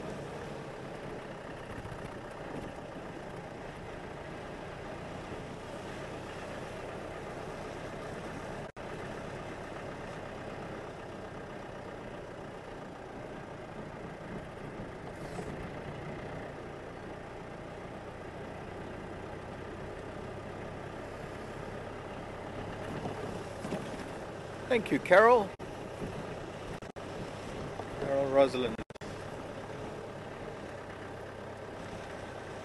in California. May 26th. Carol saying May 26th, 2010 was when we had this female and her cub here on Impala Plains. Went after some cheetah. Impala. She's a cheetah. Get things right in your head, Mark. She's a cheetah. She went after some impala. In fact, this is the group of impala that she went after.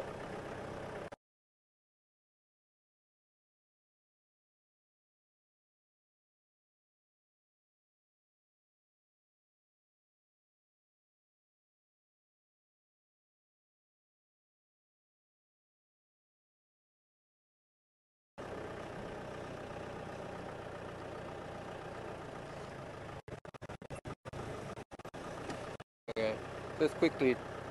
Oh.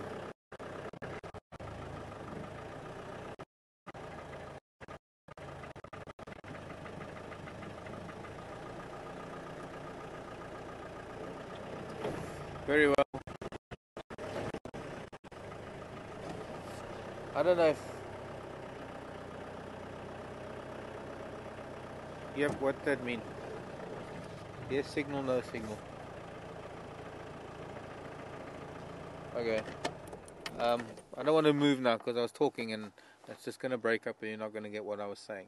So, Carol was saying that we saw that cheetah May 26th last year was when she was here at Impala Plains hunting, and I was saying as we're approaching Impala Plains, which is just a little bit further up from us right now, that this is more than likely even the herd of impala that she was stalking and hunting in May, because this is the group of impala that live in this little area. Impala don't change areas very much. They live in a relatively small range. And well, she chased an impala after she and youngster were lying on... Well, it was a nice day that, because we watched them lying together. The youngster was getting impatient and rubbing against mom, and she was getting impatient with the youngster, and then she got up and she chased these impala and she caught one just in Triple M. And we didn't have signal very much there either. Anyways, we're going to pop out onto Triple M. I just want to have a look on Triple M, and then we'll go back up towards Zoe's Road.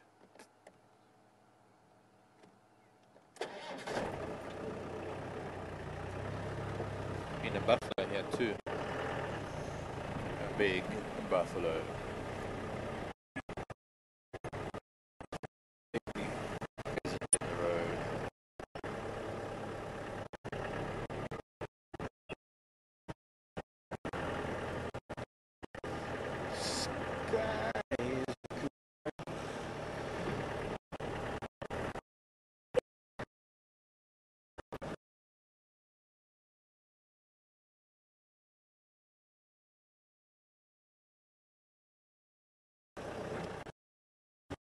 Is grey. For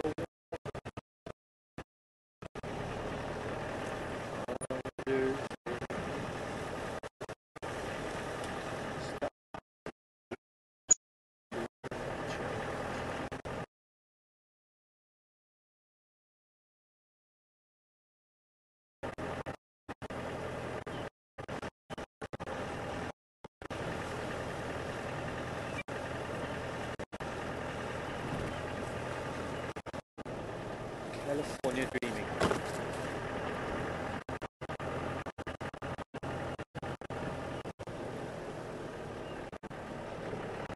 Except it's not a winter's day.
Station on Triple M. Richard, steady by. Richard, is that you just past the transformer? Yeah, that's me. Once you got there? Nothing yet. I need to go into Karula's Manyani lock here on the west side. Not visual from the road? No, I don't think so. It sounds like they're struggling to see them right next to them. Okay, copied. Oh, there's some law that might move out further north of us, closer to the gate that I've just been with, but they... Okay, thank you. You have to swap radios. This one is... I need to mark it somehow.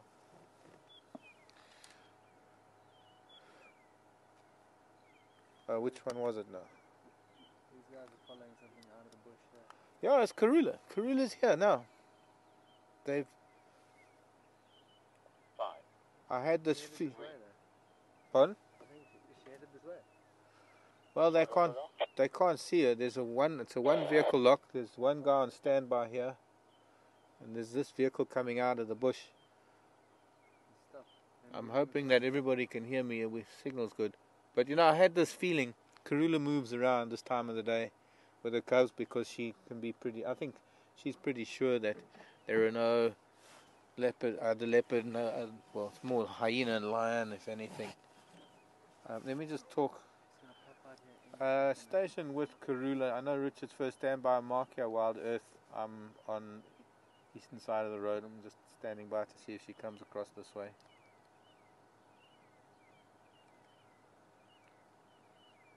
If anyone can hear me. So she's back from Buffelshoek and she's actually here. Somewhere.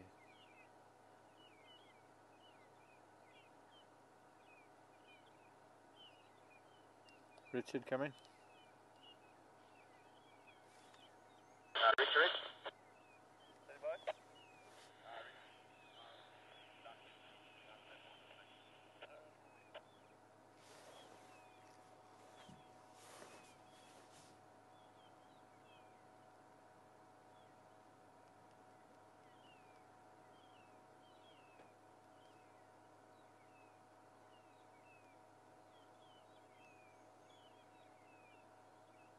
I'm just going to wait and see what happens, because it'd be interesting if she does pop out onto the road again.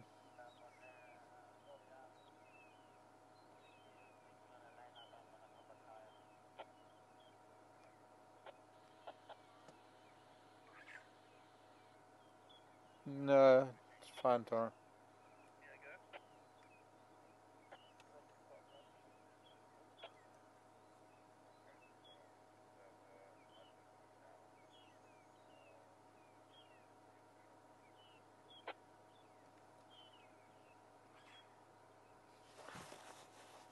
So we're just going to wait a bit and see what happens. I'd hate to head off, go elsewhere and learn that she's coming out onto the road.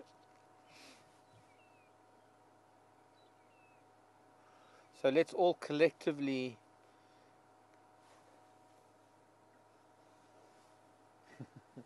Yes.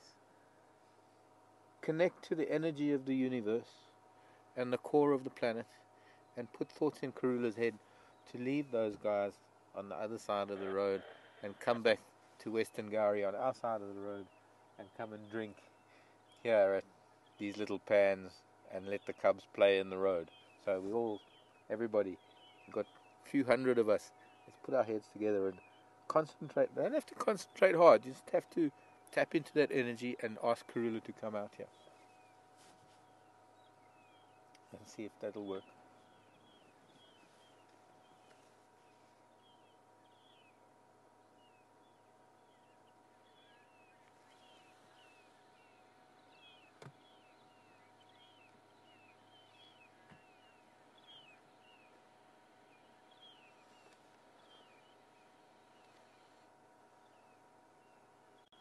Okay, well, welcome to Wilder Safari, David, new viewer on, I think, JTV. Welcome to Wilder Safari today. YouTube. Actually, for me, it's welcome to all the YouTube viewers. And Ustream and YouTube and on all the new platforms that we have.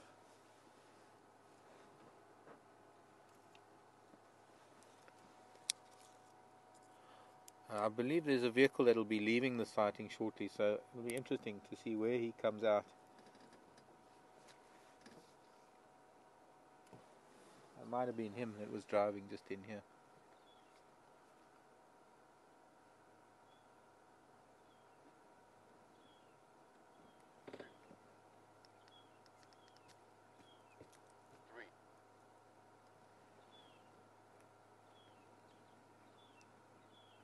Maybe if you can get an update for me on channel 2 and let me know, because I don't have channel 2 here.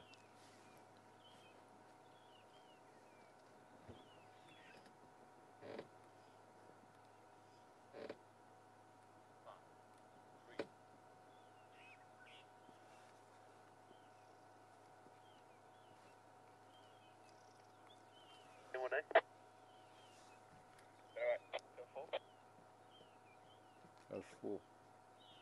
I don't have 4, we have 4.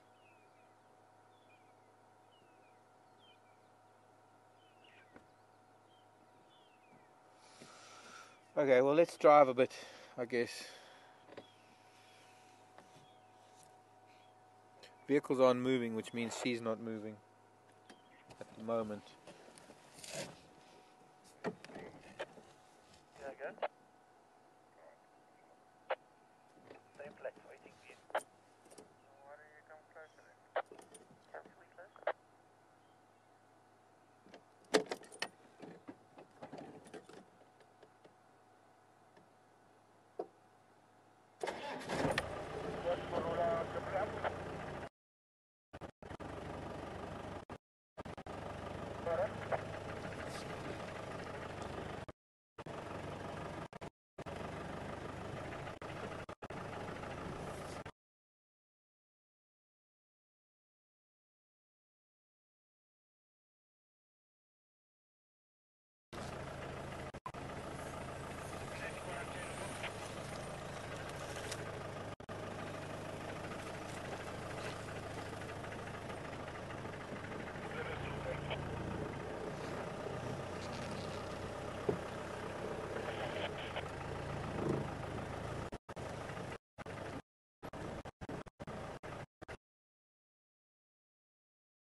Yes.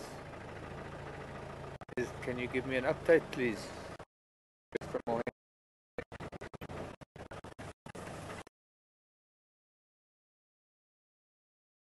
Thank you.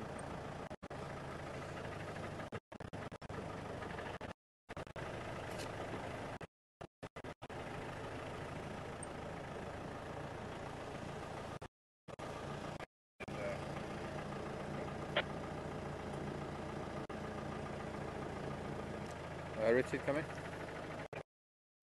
Let me start coming. Thank you.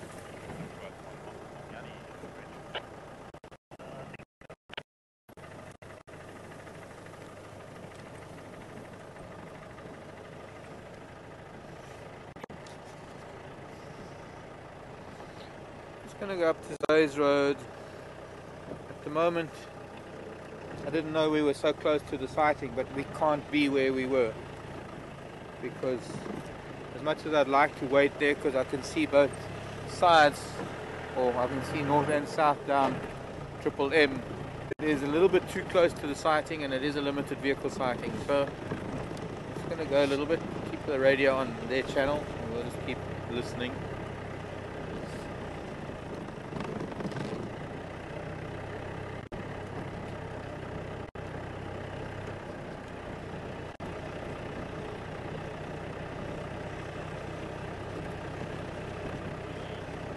No, it wasn't.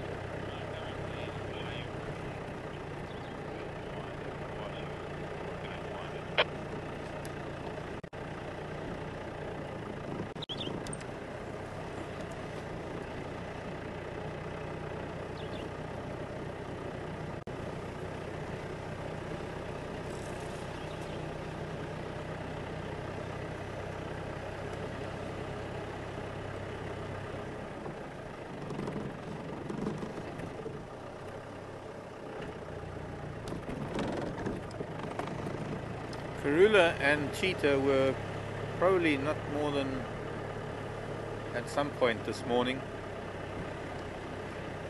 50 yards apart, perhaps.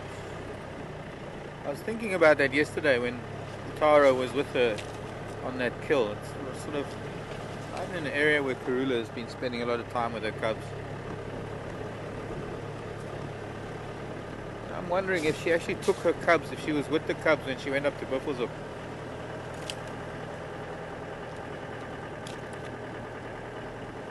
I think she must have been alone, patrolling her territory.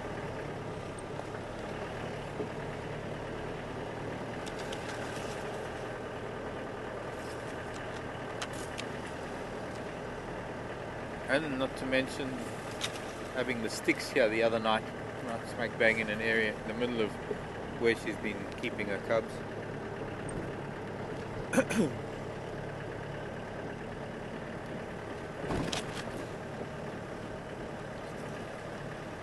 You could say in the last few days we've had all three big cats in exactly the same place. That little junction of Triple M and Impala Plains where those little pans are. I wouldn't be surprised if you'll find all three tracks in that mud. Or tracks of all three, rather.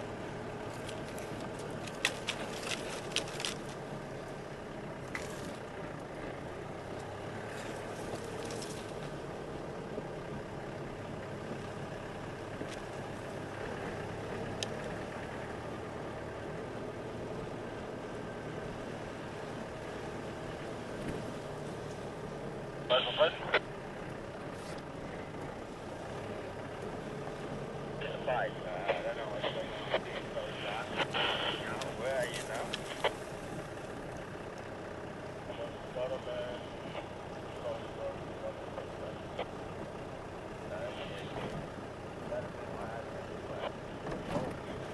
I think we're on Gary Main and one out Triple.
That's Oriole speak for good morning, and he said good morning, this is my tree, and I said fine, I don't want your tree. I've got a Land Rover, I don't need a tree.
Kudu tracks.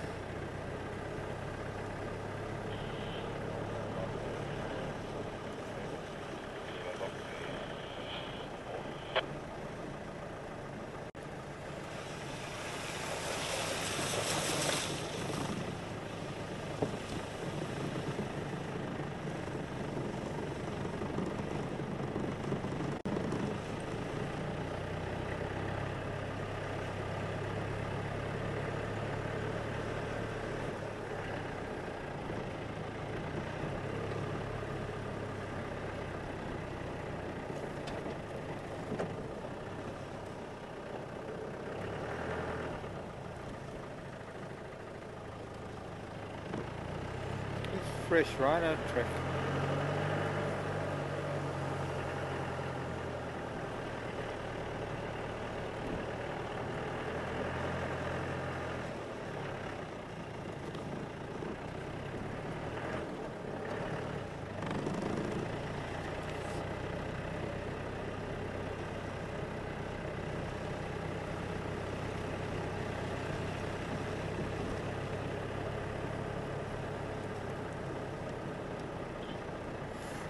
Abel, come in.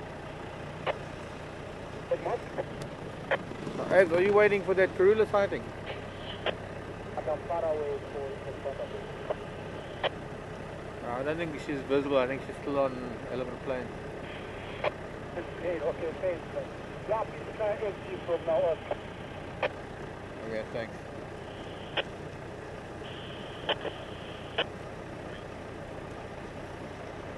Any change in that Karula lock? No, Still the same.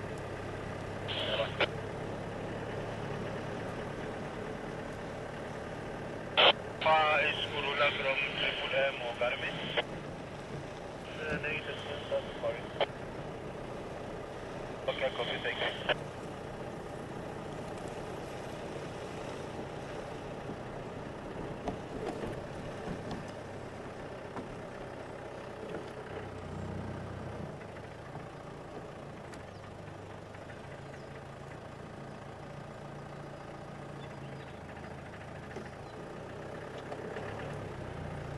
elephant tracks. The rhino was sort of wandering around.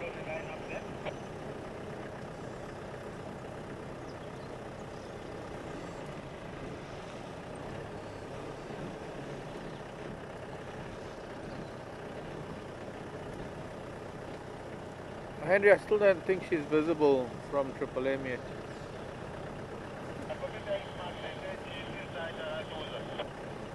Oh, okay. So I just wanted to grab a standby, but no one answering. Okay, copied. Yeah, I was waiting at Impala Plains, but I'm now back at Philemon's cut time. Okay,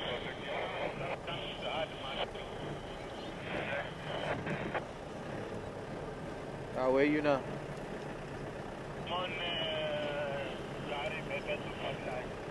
Northeast of Pepper to Jeff, west. Kashanam for.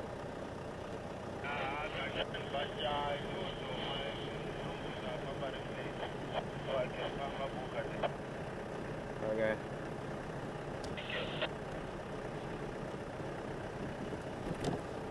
Stand by.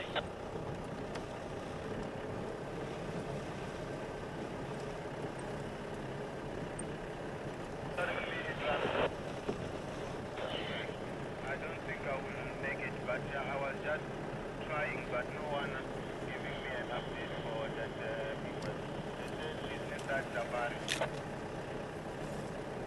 I thought it was Elephant Plains, but it's obviously Tuza. Yeah, on a Western China, yeah, but well, nothing can be sharp. This is Western Channel. Okay, keep trying. Okay. But quick. Or is it Otay? Let's go and have a look. This rhino might have made his way down to Treehouse Dam. Let's go and have a look there. He was zigzagging. There's also an elephant bull that was here.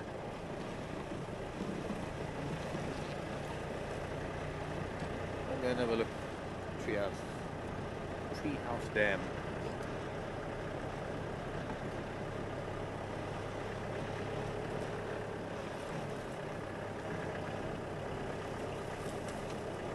Big branch broken off.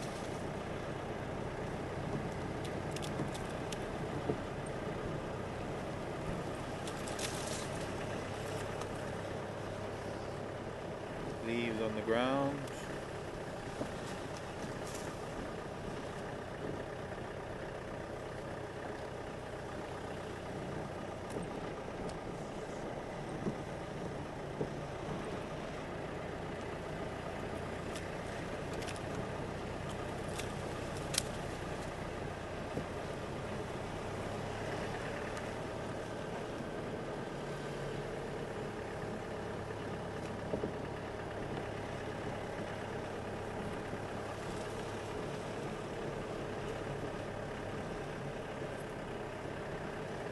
Someone went through there. Something.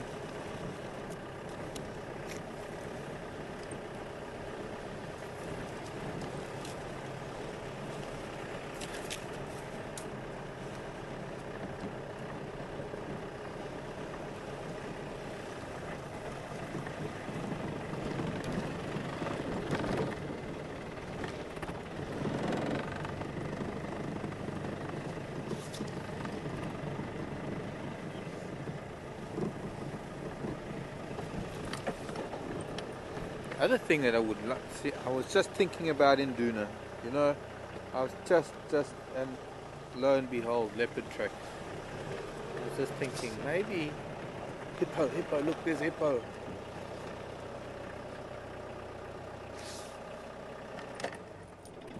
Just maybe we got a cat here at the dam.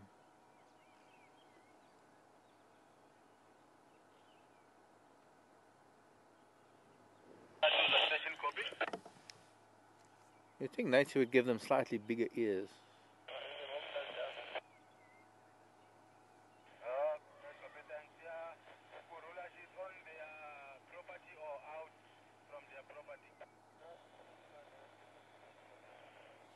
still inside their property.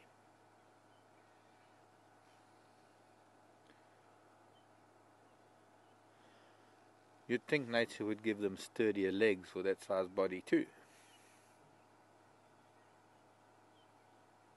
But then again, larger ears underwater, not that much use. And the legs, well, believe it or not, they still manage to carry that bulk at a pretty fast run. They can turn on a dime or a ticky, whatever currency you're looking at.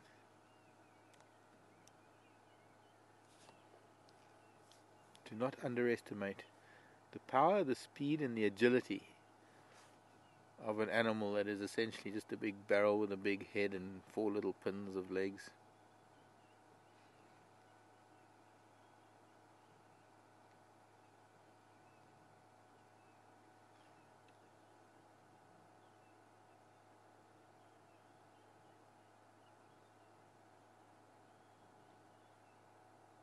I'm not seeing much of a mangled ear on the right. I don't think, maybe it's not a humgo.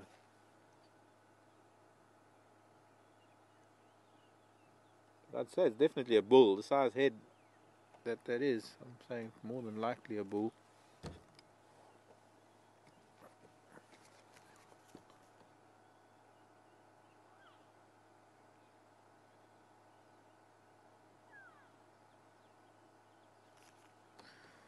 Not copying Utara at all.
I want to just move on towards the dam, and we might see, we'll possibly see him from a distance on the dam wall, but with leopard tracks here, I want to move on a little bit.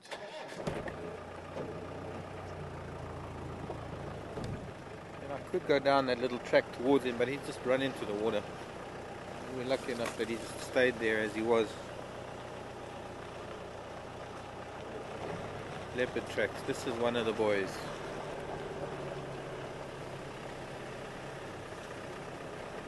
Something else in the water, I've just seen a ripple.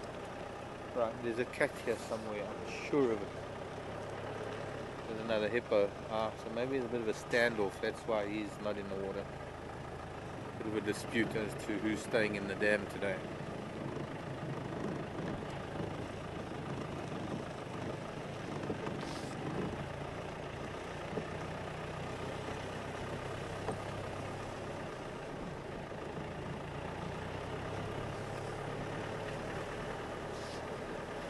Of course, this could have been, in fact it more than likely is, Induna's tracks from yesterday. They're not that fresh. As he came from maybe Rebecca's Road and headed down towards Twin Dams Road.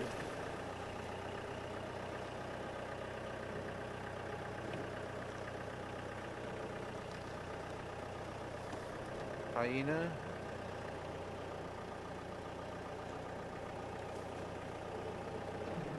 Elephant here too. An elephant on the damn wall.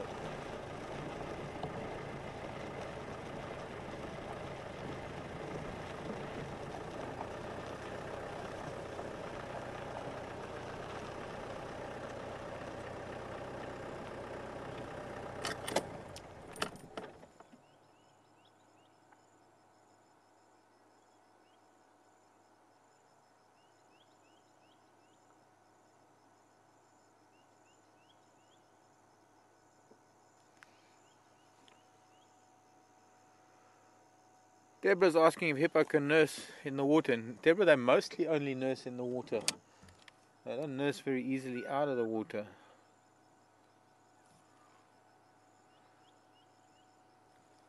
Tara, did you say Karula's moved out?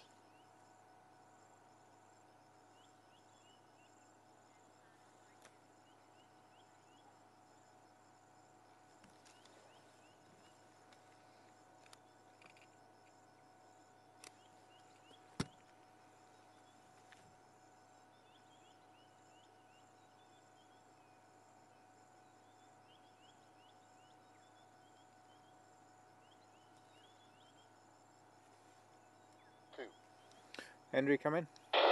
Ow, in my ear.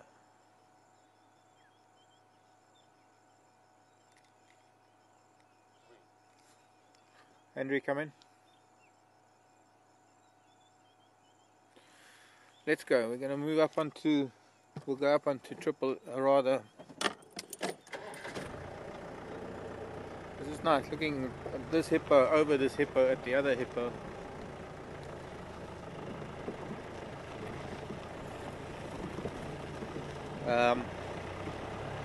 Could be that Karula's moved out onto the road by now. So we'll go up to Gowrie Main, back to Zoe's Road, and head back again. And see if we can't, maybe, we're not going to be able to run overtime at all today. Otherwise we're going to have problems with our PM drive. Lots of elephant have been here. And looks like pretty fresh too. But even if we just get a 2-minute glimpse of Karula and the cubs, I think it's time we did that. But also what we can try and do is get some idea where she might be later today.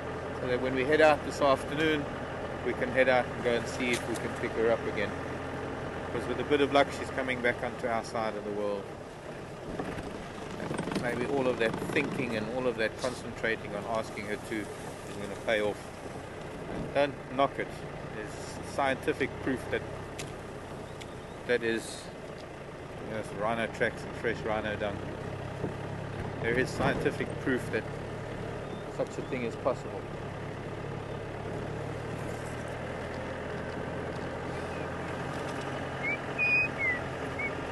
I have a number of friends who are animal communicators. Oh, there's a hyena. Oh, she's gone. Well, probably heading back to the den.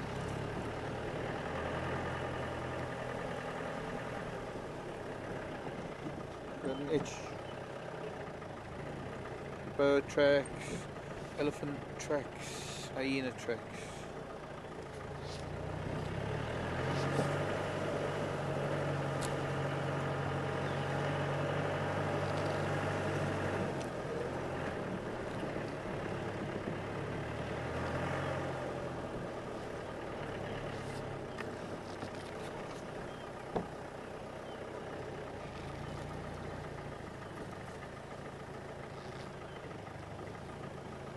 Mongoose tracks.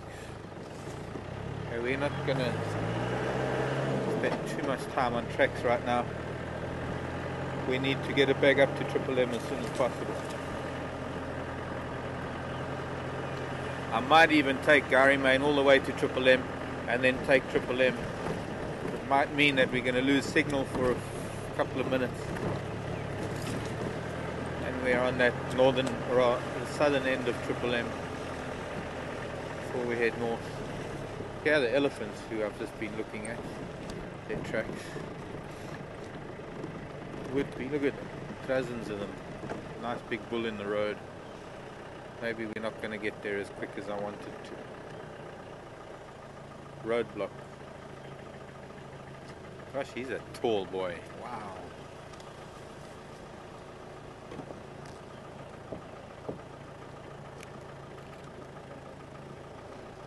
Pardon? Yeah, I know, I see that tear in his ear, I know, lovely big tusks too.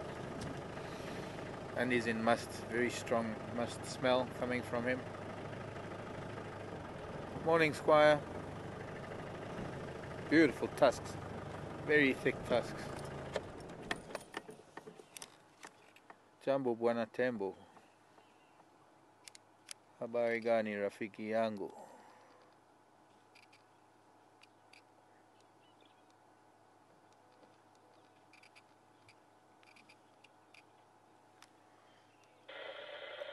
Mambo vipi?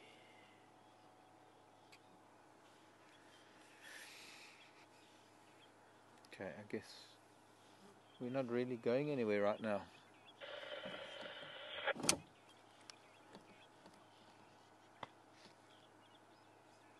Family groups behind us and off on Spum Road.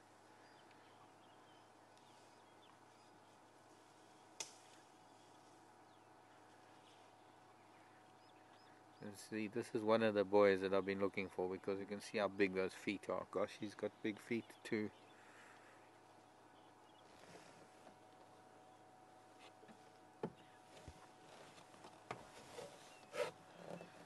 I think so. Tara saying looks like the bull, and Daniel said the bull from yesterday that you had when you had that big group.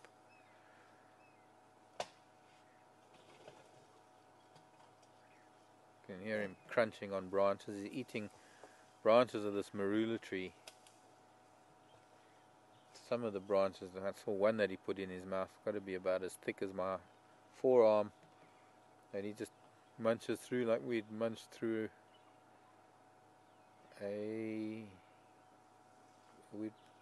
we'd bite on a toothpick.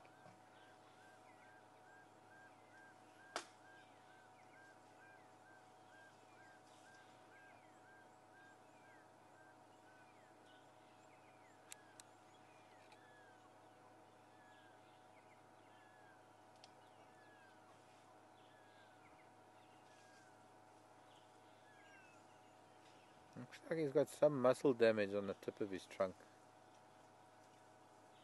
From old injury, maybe.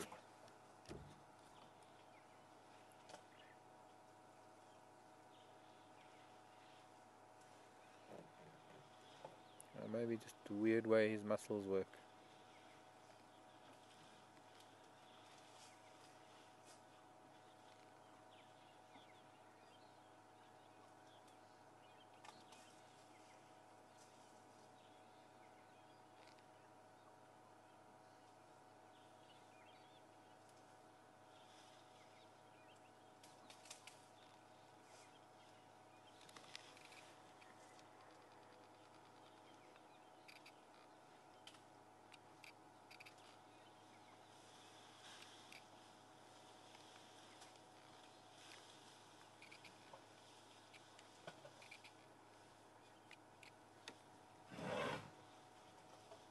Here comes the cows. They're all coming up to him and us. Wow. Youngsters are rumbling and the youngsters are trumpeting. He's an impressive elephant, so I've no doubt that these cows are quite interested in him as potential father for their youngsters. They're all approaching him quite gingerly. I hope it's not going to happen too much behind this tree. It'd be nice to see how they greet him.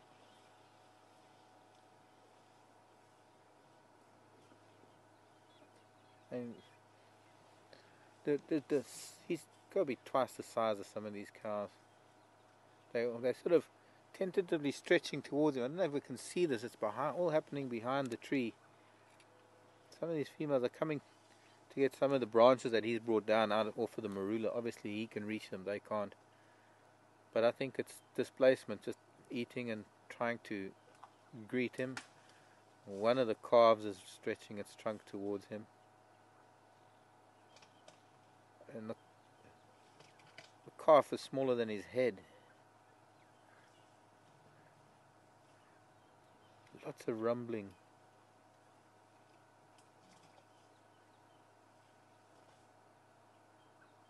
So what's incredible is how they actually almost ran up towards him. Rumbling, and the youngsters were shouting a bit. I'm going to try and move forward to try and get a better view of how they're stretching their trunks towards him, trying to greet him.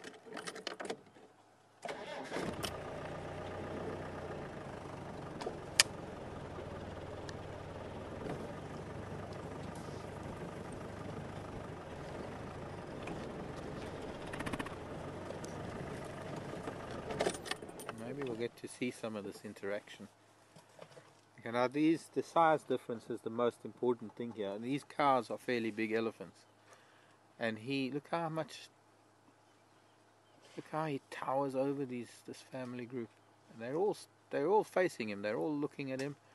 They're all picking up a couple of the branches he's broken down and feeding on them.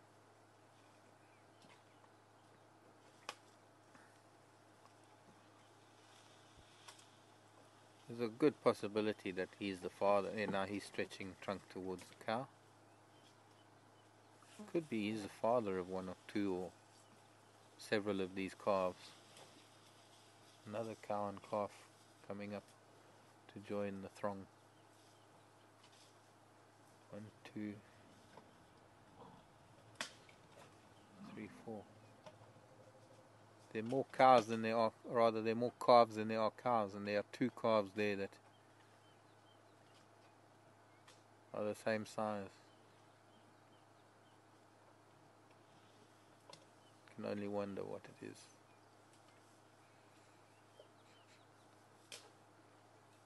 Strong smells.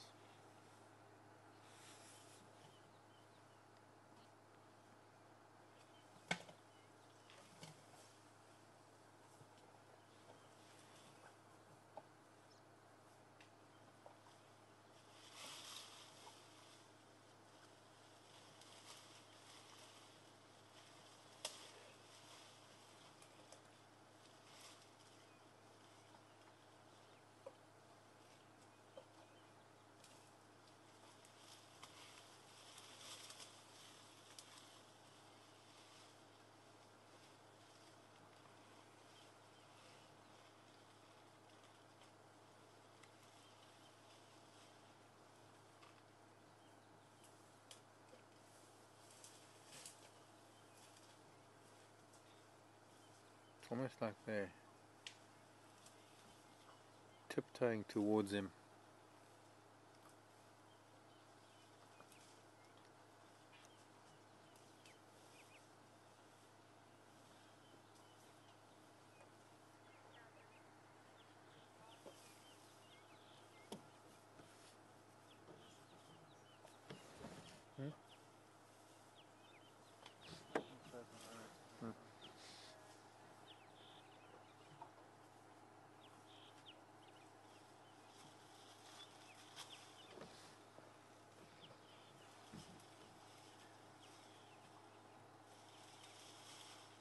So I don't know if I can just point it out to you.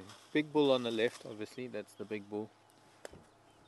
As we move right, we've got that calf that's just moving behind the cow. So the one immediately to his right, that is now where he's moving behind him, that was an adult cow that looked like a 10-year-old next to him. Okay, he's moving right amongst the females now. I guess he might be testing some of them to see if they are in estrus. Yeah, he is. His trunk is at the vulva of one of the females. And she actually turned. Now, once again, it's behind the marula tree. We can't see it by the camera, but I'm looking from a different angle and I can see it. And she actually turned her back to let him test.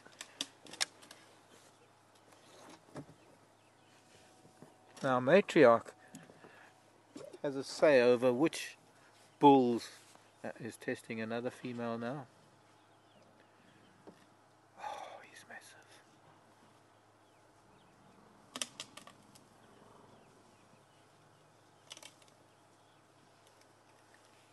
The matriarchs have the decision. They have the choice of who they want to mate with their cows. And that's probably why this matriarch, this female, brought her calves and her cows here. Probably for that specific purpose of introducing him, because he is a prime elephant bull to be mating with. But he's moved to the back there. It's almost as though he's not interested. Quite a nonchalant.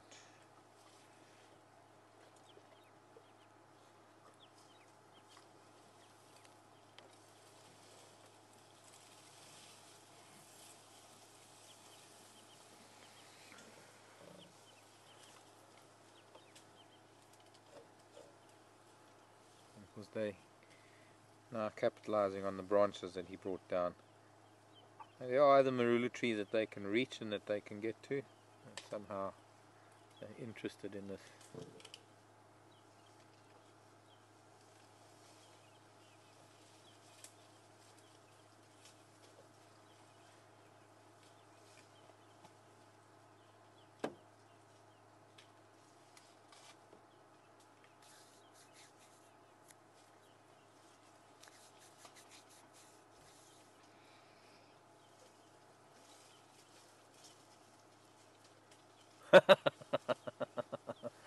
Did you see that? I don't know. We had, yeah, you did. That calf underneath the mom's head there picked up a piece of that marula and was throwing it about, and she took it. She just took it away from him as if to say,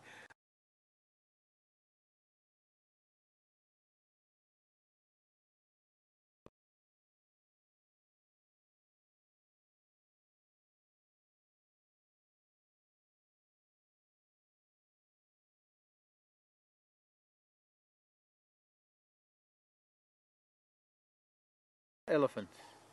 They are not small elephants." Yet,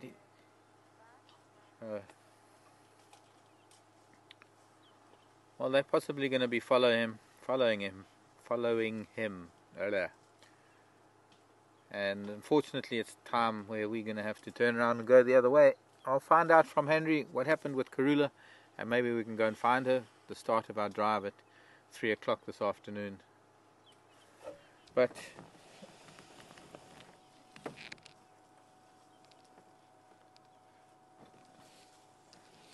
I don't think they'll mind.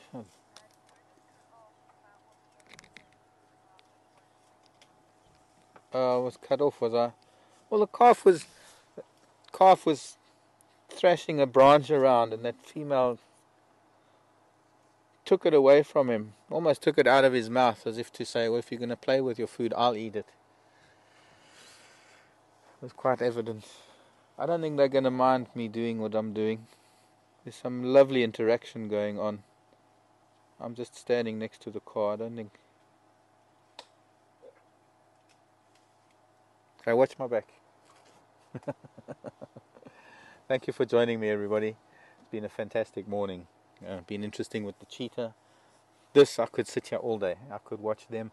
I could also follow that bull all day. And unfortunately we can't, because if we don't, we're not going to have an afternoon drive. Now we're going into winter, quite critical, a very short period of time between morning and afternoon drive to get the vehicle batteries charged up. So my name is Mark. Daniel's been on camera. Tara in final control.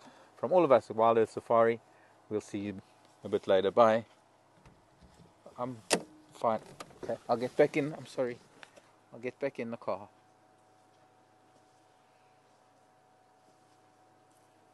Yeah, so you shouldn't really do that.